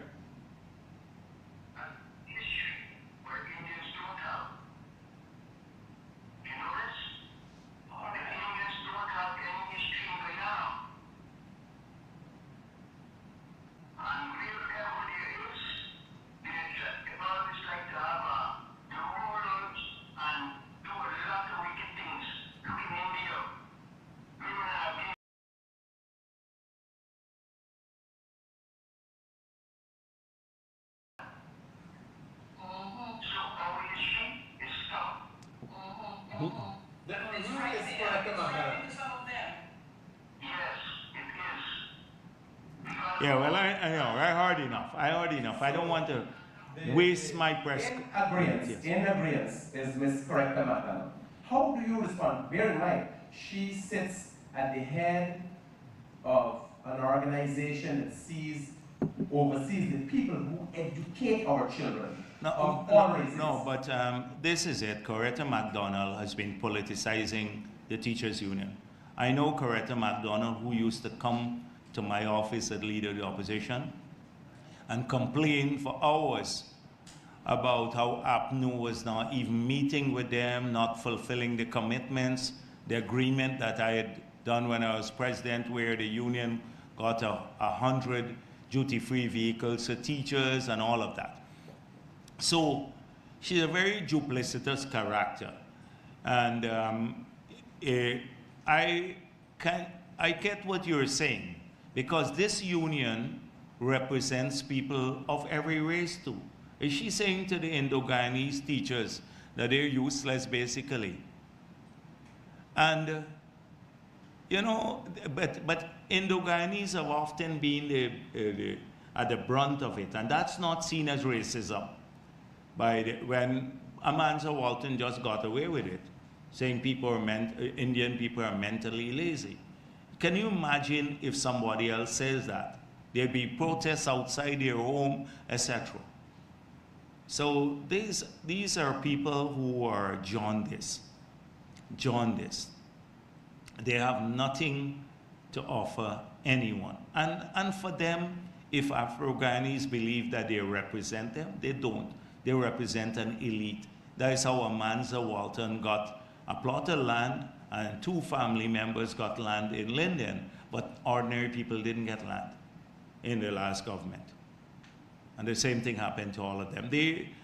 Their days are dated. I think this sort of thing, but this racism, they're making one last stand, and we have to fight it all the time.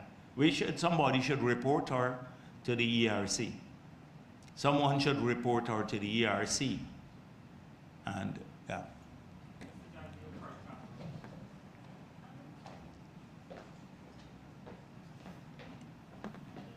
For Campbell Newsroom. Can you say if the government has received any early complaints of mismanagement of the carbon credit funds at the village level? And if yes, how is the government addressing that? And do you have any update for the nation as it relates to independent monitoring of the oil outputs? All right, so on that one, we have heard there are some disagreements in some of the villages.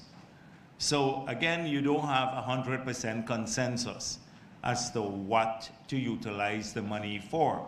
So that's why we said once it's done at a village council meeting, and then you have everyone agreeing to the utilization, we will live with that. And there's some parameters. But of course, if others don't get their way at the village meeting, then they come and complain too. So, but we don't want to be caught up in that too, because it's done in a democratic way. And so the moment you start doing that, you may end up trying to reverse something that the majority wanted, but a few are dissatisfied with. So we have to be extremely cautious. Where we are a bit concerned is that when I was in Region 9, some of the Tushau said to me, in fact, I thought the ministry had helped him. And they bought 2 vehicles, and the vehicles didn't work. So I thought the ministry had gone through and helped them, because normally we'd ensure that the car dealers don't dupe people on the reconditioned vehicles. So then I asked the PS to make sure that we contact the car dealer and we go back, and because if they don't fix it, then we'll have major issues here. They wouldn't be able to supply the government anymore. So that sort of thing sometimes, when they do their own procurement, like they get advice, but like the equipment wasn't working. So we need to constantly watch all of these things. Some villages, they're saying they want the money individually, others want it for community project, but that's up to the prerogative of the village. So it's not going to be an easy process, just like here on the coast too. But people have different views. On what was the second? Independence monitoring. Oh, yes. So this is what I said at the activity at Ghana at Thursday. I pointed out, as I did here at the press conference, that once we complete the core reform in the sector, a new law, new PSA, new act, Local Content Act, revised National Natural Resources Fund. We are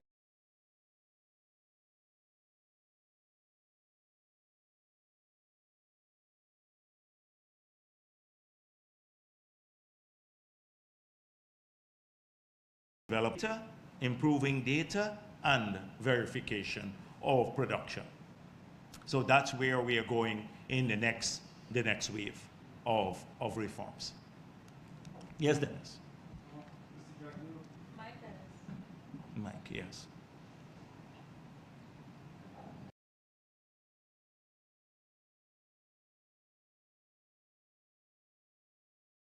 Gas developed. Buying goods. Could you say whether that is the reason for, or part of the reason for the shortage, and for the selling rate of the US now being about 20 to 1? That's my first question. And sir, what mechanisms do you think governments can put in place to ensure that Afro-Guyanese are better equipped to take advantage of the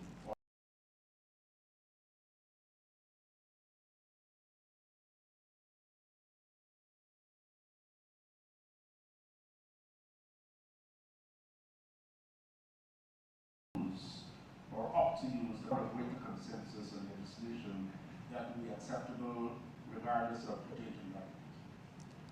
And my fourth question. Dennis, so one is mechanism for Afro-Guyanese to participate more in oil and gas.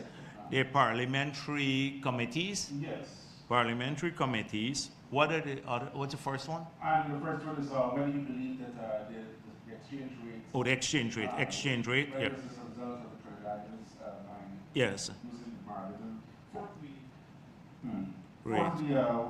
what will be done to deal with the residents of Class City? Will the government have a special program to deal with that, or will we remove it because Sure. So let me deal with the exchange rate first. There is a daily activity sheet from the central bank that looks at the demand for and the supply of currency. So I've had cause to look at the one for maybe Monday. And at that time, there was only one bank, one commercial bank, that showed higher requests than the availability of currency now. But when I look at the aggregate amount of foreign currency, some banks had significantly more than their requests. My point, Dennis, I've been at this before. In a foreign currency market, you should have an interbank market for foreign currency. And that is how systems operate in equilibrium. But what we have now is that most of the banks, they keep their foreign currency for their customers. So you don't have an interbank market working. So if the interbank market was working, those who had surplus would sell to those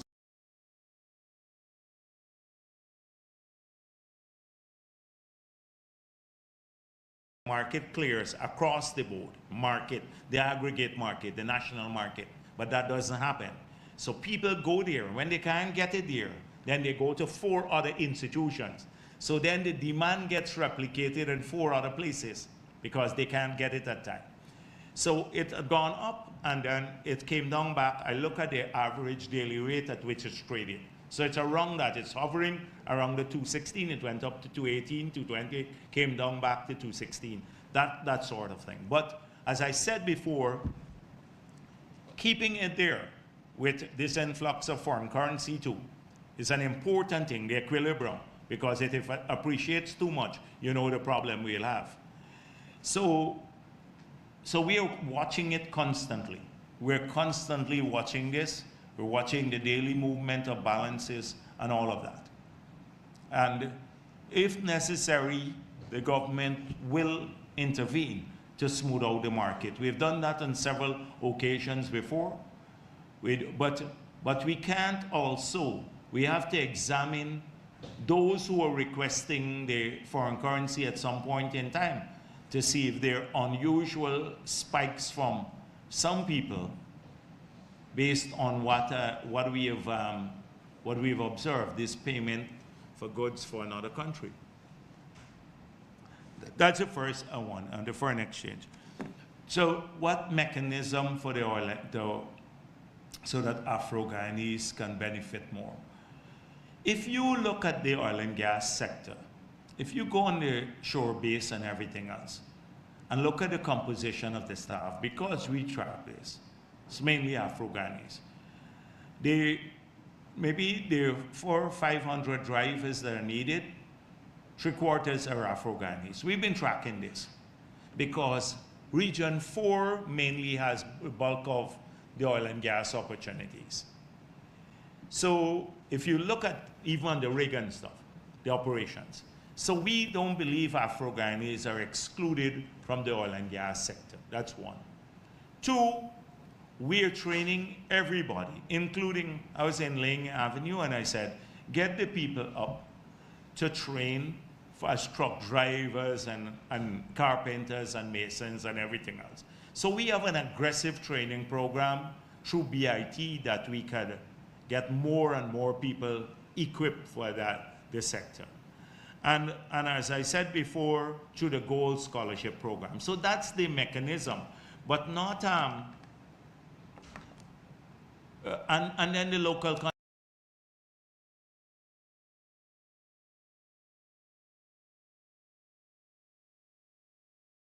from the industry. Now, if you ask, because Nigel, you were saying about a shore-based operation, right? No Afro-Guyanese own a shore base. Well, we have one shore base so far owned by a Guyanese, the big company here, big company that's been in business for a long time, in partnership with a foreign company.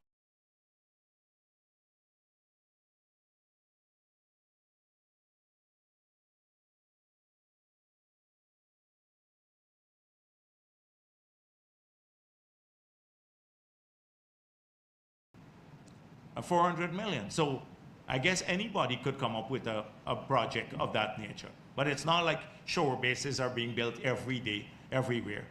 What would you say about Afro-Guyanese getting a commercial bank?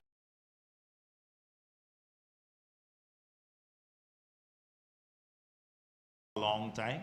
I don't think we gave an Indo-Guyanese a merchant bank license. Should that be discrimination? We haven't given an Indo-Guyanese a merchant bank license. A Guyanese who was there and at one stage was supportive of APNU. So it is, everybody wants to divide us up ethnically, and it benefits only the people.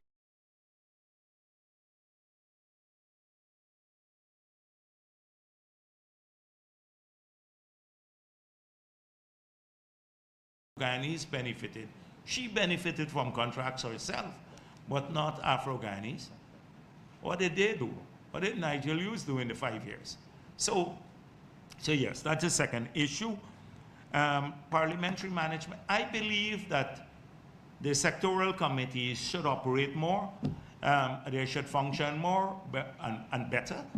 But these committees are chaired, 2 by the government and 2 by the opposition. So they are, I think overall, the select committees you're talking, not the standing committees, not the sectoral standing committees. I think select committees can work, and in some cases they do work well. We have had in the past gridlock on certain bills when it goes to select committee, but our recent experience has been a fairly good one. So I believe that if it's positive, and maybe you're right, that the select committee, there is no opportunity for grandstanding. You know, when people go, although they do grandstand before it's sent to the select committee, so you don't avoid the grandstanding. But if you take away the camera from everybody, maybe you'll get some proper work done.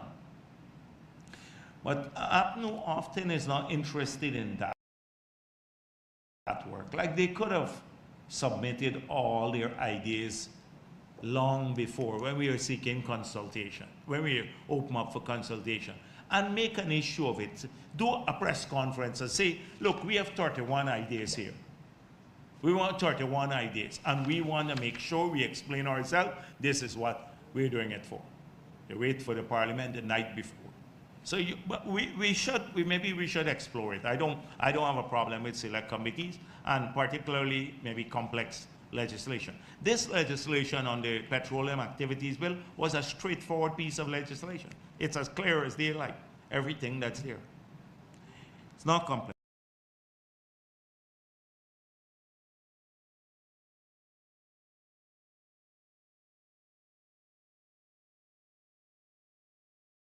I saw the issue coming up recently. I've not been able to follow it. It's just today I noticed that at the press conference, the leader of the opposition mentioned Plastic City. So let me tell you one thing, that we have to make some tough decisions regarding development. But wherever we have done this in a manner where we work with people. We work with people. That's the nature of the PPP. Plaisance, when they were trying to throw the people off, we have to do the 4-lane road, but we're going to work with the vendors there. We did it in Maka when we had to move people there. We're at the Wales area, that corridor, we're working with people there again. And so too in Plastic City, they will have a sympathetic ear in the government. So I guess we'd have to engage them. If that has not been done. I've not been fully briefed. But we have to engage them and see that, first of all, safety and all of these issues are primary. Now, one thing not in relation to Plastic City, we have a number of people living on the seawall. I was on the East Coast, and they live on the seawall, a lot of Venezuelans, and in the river defense there. We have to get people to come off. The children are living in a atrocious condition. And so we've been thinking about a way to get people accommodated in decent circumstances that are cost effective. You see a lot of children who, especially the Venezuelans who come back recently, they're squatting. And we can't have that in our country. We'd have to work with them. Yeah, sure. You want to get the microphone? Yes, please. Yeah, get me. Yeah. I was really confined with the question to the matter of access to resources to construct showcases.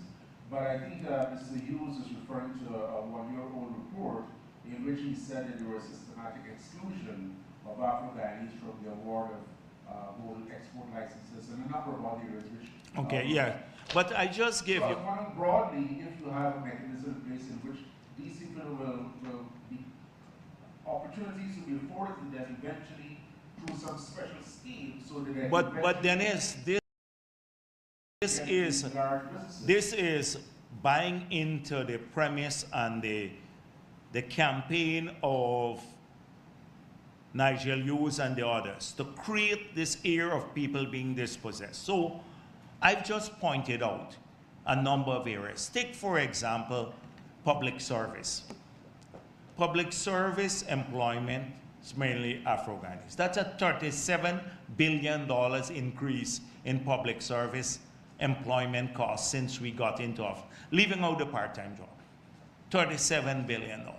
I pointed out that the children of Guyana now are getting $8.4 billion. These are Afro-Guyanese children too. I pointed out about the pensioners. Now, let's look at the Army alone, $1.4 billion, well, their joint services, that they didn't have under APNU. Is this not, should we conclude that APNU discriminated against Afro-Guyanese when they took away the joint services bonus? Because it's mainly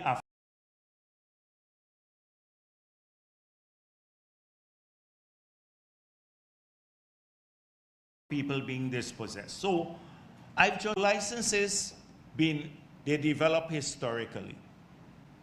APNU was in office for 5 years. How did they rectify that? To get a gold license, you apply, and you get assessed. Trotman and the others gave a number of other things out. We saw the GHKLL is running and hiding all the time from, look at the gold declarations that we are looking at now. There is an investigation going on from the period 2018. Why didn't they correct it?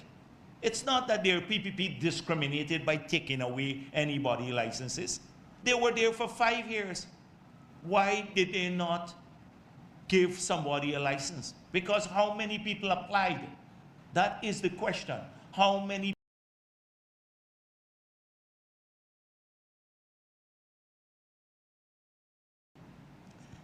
repeating it without asking for data? Why, if they believe that this is so, why not go to the ERC and say, this is what we discovered. X number of persons applied, and this is what the PPP did. The ERC is the mechanism that we jointly agree to pursue to investigate.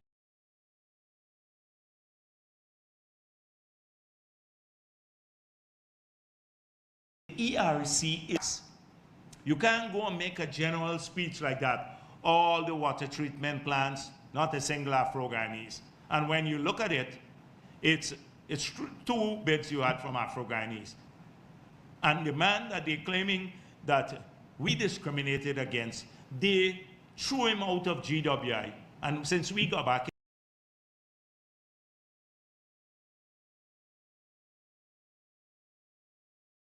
ERC is the mechanism, granular level. Nigel Hughes likes to talk about these things, granularity and getting to disaggregated data. He wants constitutional reform for that. There's no need for constitutional reform for disaggregated data. It would be available. It would be available and they would demonstrate, but they ignore the data. They want to ignore the data whilst complaining about data and then point and claim discrimination. And they don't do, it's always about counting. So look how many people the farmers got help. But they would never at the same time saying that we are spending this year alone, apart from practically free electricity in Linden, we're spending over $300 million in fixing the grid. In fixing the grid in Linden for electricity price that is a fraction of national price. And that we are subsidizing electricity to the tune of $2–3 billion every year there. Never say that. You never hear that feature. How come that becomes what about the people who live in Georgetown, Afro-Guyanese and Indo-Guyanese? and Amerindians. Is that discrimination to their Guyanese citizens? Why should one part get cheaper electricity? But we do it because historically that's how it happened. And so this is it. They don't want facts. They go there and stir up excitement. And when you look at the people who attend, it's like young people are not there. It's a fossil group from a long period back, and they stir this racism. I look at the picture of the Coffee 250, and they really don't, they just, it's racism in its extreme form. That's what they peddle. Good afternoon, Dr. Jagdeo. Yes. Just a few questions from me, sir. Firstly, can you provide an update on the Visa 2 project, specifically to say whether we have been able to pay off? Which project? Visa 2. Can you say whether we've been able to pay off those costs? And back in March, sir, you said you were open to exploring the possibility of releasing the cost recovery statements and forecast of expenditure by Exxon. Can you say whether you have come to a conclusion on that? Secondly, Exxon quoted two different costs expended so far on the gas to energy project. Can you say You're losing me because you're reading probably a Kaichor News article. So let's go to it was one. actually from the court document. Right. Yes. So yes. So the court, what is it that you want about the financial statements? Because I pointed out that Kaichor News couldn't read the financial statements. So what did I say? What further? You said you were open to making those available, but on these. But they're in the court document that you have. It's just that you couldn't read it. Not you, but Kaichor News. Whoever wrote that article couldn't read a financial statement. It's in the court document already. On the laser 2 cost, can you say if we've managed to pay those off already? How far we are? I don't know if we paid it off already. All right, sir, on the. I gave you a headline. On the That they don't monitoring know. of expenses on, for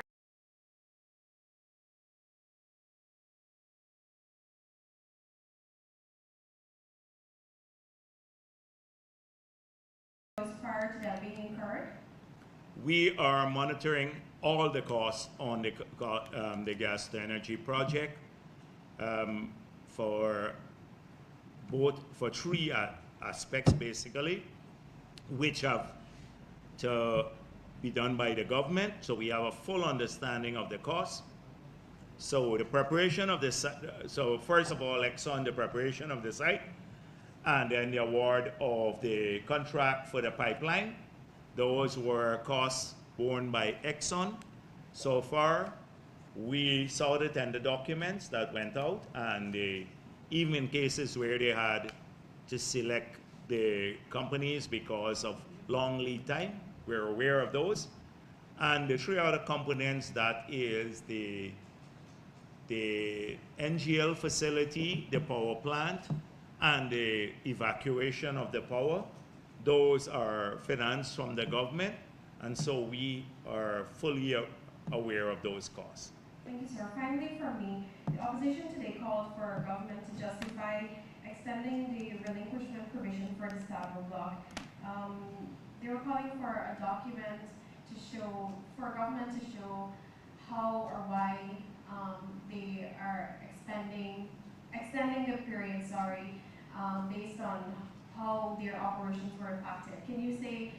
I don't get that. What did they call for? They asked for a document that shows whether government did any due diligence on what ExxonMobil said it required the extension for, to verify if what they're saying is true, Okay, and the extent right. to which it was impacted. So, yes. So which extension? That is the extension. For the block, the exploration extension. Okay. So there is one extension that we are contemplating now. It is to extend the life of the project by 10 years. There's a simple reason for that. Whether you do technical analysis or financial analysis, you have to, there is a necessity to move this project to supply the gas for over 20 years. The project cycle is a 20 years cycle. That is what it would be longer. Right now, when the project is completed, 2025 or so, it will, they would only have 12 years more on the permit. So that means 12 years more for laser to operate, to supply gas. We need that well to supply gas for 20 years at a minimum. So we have an interest in extending that, not just Exxon. So that's all that's happening now. I think they don't understand. That is the problem with Norton. He thinks we're extending the overall permit for the Stabroek block. We're not extending the Stabroek block permit. We're extending only the permit for the well that is producing that FPSO, that's producing the gas that's supplying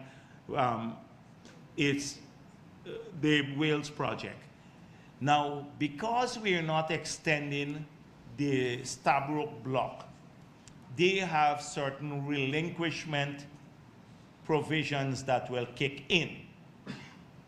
And so that is what will happen next year. Next year, they have to relinquish 20% of the entire Stabroek block as per our law. So I think APNU is confusing the two. They just, but you know, they don't know what they're talking about. And they said that at the press conference today? Yes. Oh, God. As of clarity of what they said, the relinquishment was supposed to happen this year, but it was extended. Yeah, but that's the we look at the force majeure already. That's a different matter. We explain it in the period and why and all of that. What was criticizing, or it was part of the criticism, that the government did not do any due diligence to see that if COVID affected them in the... Don't worry with that. Yeah. Oh, I thought that they're just as another waste of time. I'm not wasting my time anymore. Good afternoon, Yeah, with Norton. Good afternoon, Dr. Jagdeo. Yes. From South News. I just have a follow-up question. Yes. Recently, the government concluded the BVI trade mission, and one of their Which BVI? BVI, yes, and one of the issues raised were the spike in terms of transportation costs, or shipping costs for the commodities, rice and sand. And the BVI Deputy Premier said definitively that she will be looking at that at a cabinet level. I want to know what your government has in place to address this issue. Well, frankly speaking, we need all of our sand now. The export of sand now is a conflict. We can't stop the people who are supplying sand, but we have a huge demand for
the cost of transportation and the reliability of transportation. So I'm not sure.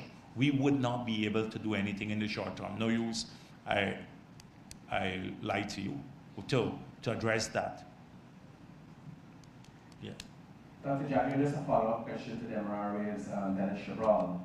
I think you have not adequately answered Afro-Guyanese being afforded opportunities because of the fact that Travis Chase would have been issued a gold license, gold export license. Former or son-in-law of Burnham, Van Ness Charles would have had fuel license issued to him. So how do, and your government has not gone off I didn't want to do that. I am aware of it. Because if I do that, then I have to talk about the due diligence. And I don't want to vouch for any the people or to say anything bad about anyone in the sector. Because that license, when you look, if you Google the name of the person in whose name the license was issued, you would see that there are 2 buckets of gold found under his bed and a whole heap of ammunition that APNU issued a license to. But you just Google the name and you will see. But I didn't want to come here for that today. But that is what happened. That's the kind of due diligence that I think GHK Lal did. And he actually defended it, by the way. GHK Lal defended that and chastised the media for saying, when the media exposed it, he chastised them for saying they didn't come to him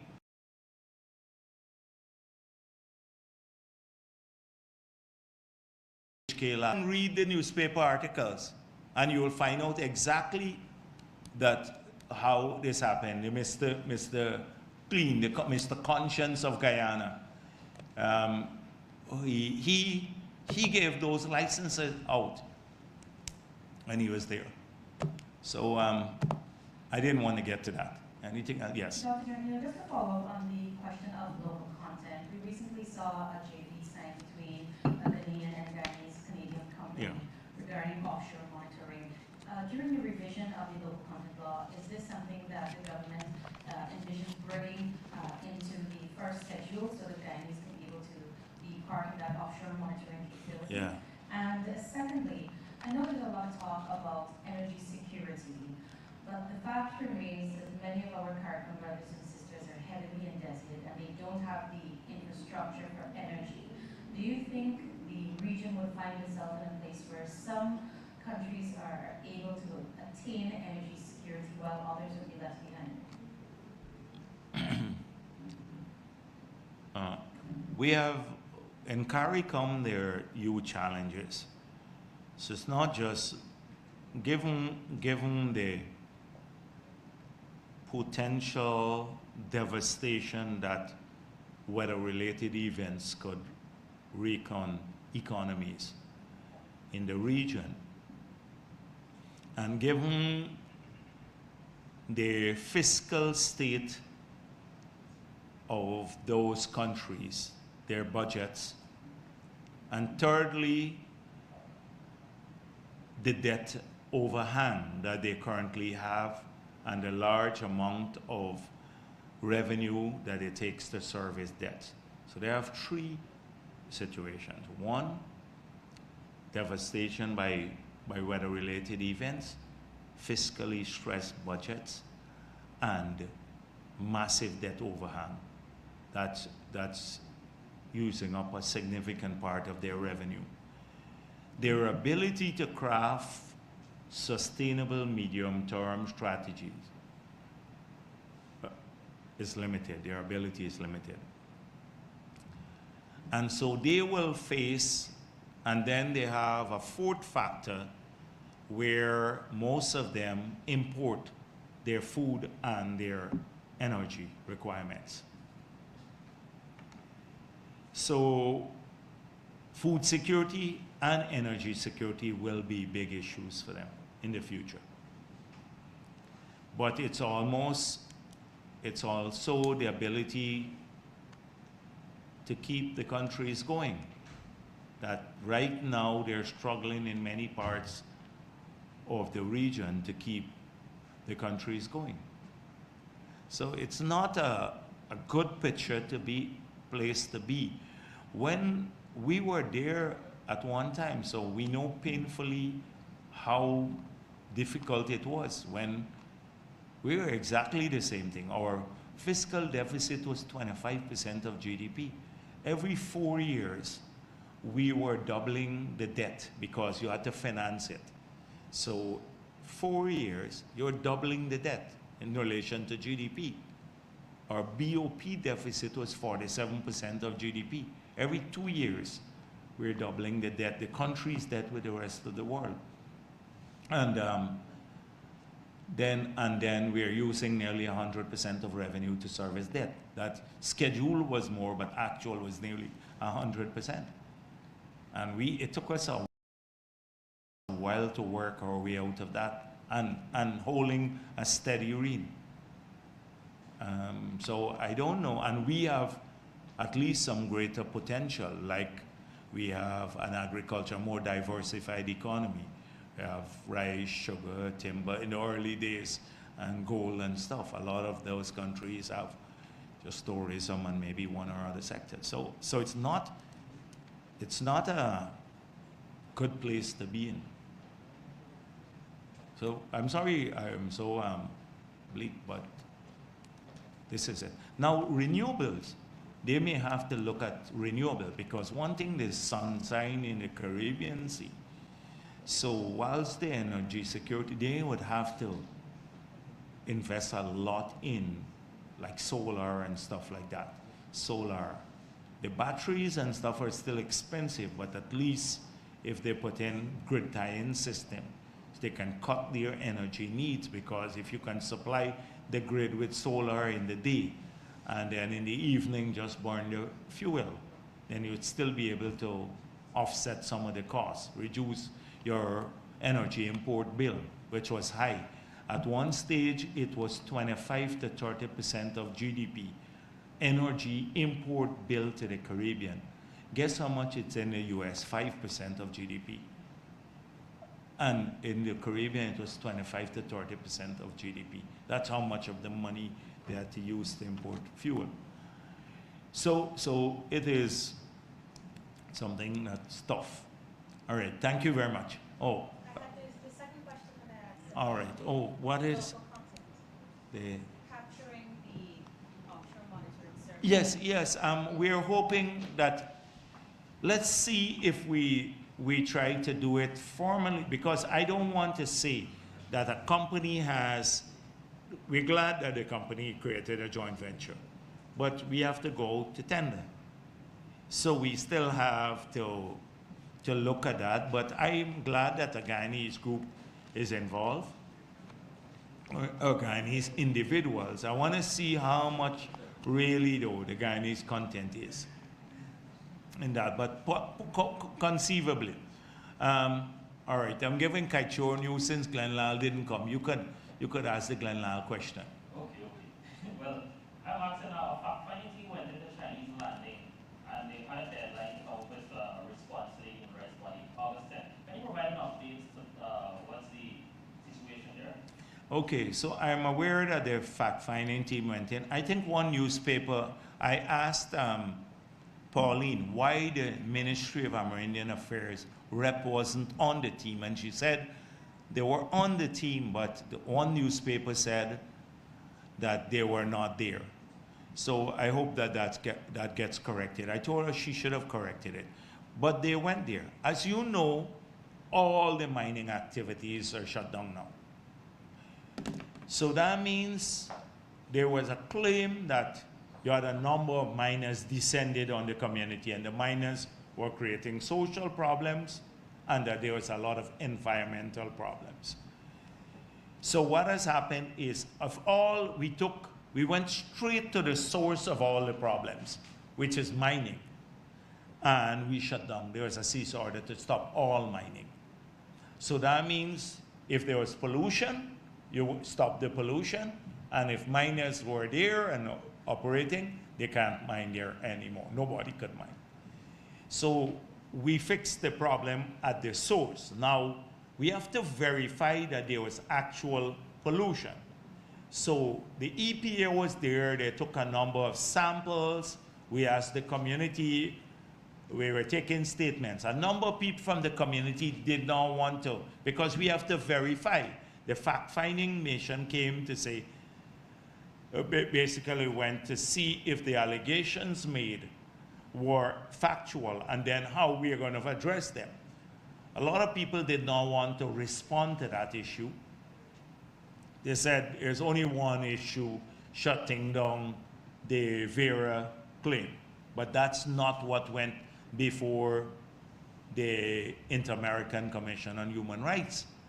What went there is that there a large number of miners have gone in, there's big pollution, etc. So now that's being assessed. The EPA checking the pollution levels, mercury level, everything. And I guess the response should be made shortly. That was my latest update. That's the latest update at this time. Huh? Well, if I can't say that now, but at least now it's done. Let's see, there is no mining, no pollution, no harassing of anybody, because that was the complaint. And I saw the big controversy between Ralph and Starbuck News on this matter about the thing. I think they have some merits too, you know. You should look at it, the debate. Issue that arises in Chinese land, and the people said that they were not being prevented to work. They said that they know that the government has been providing some part-time jobs and some cash grants, but they have to live beyond that. And they say their livelihood is going and spin a little bit outside the mines, pork knocking. But that's not what went before the UN body.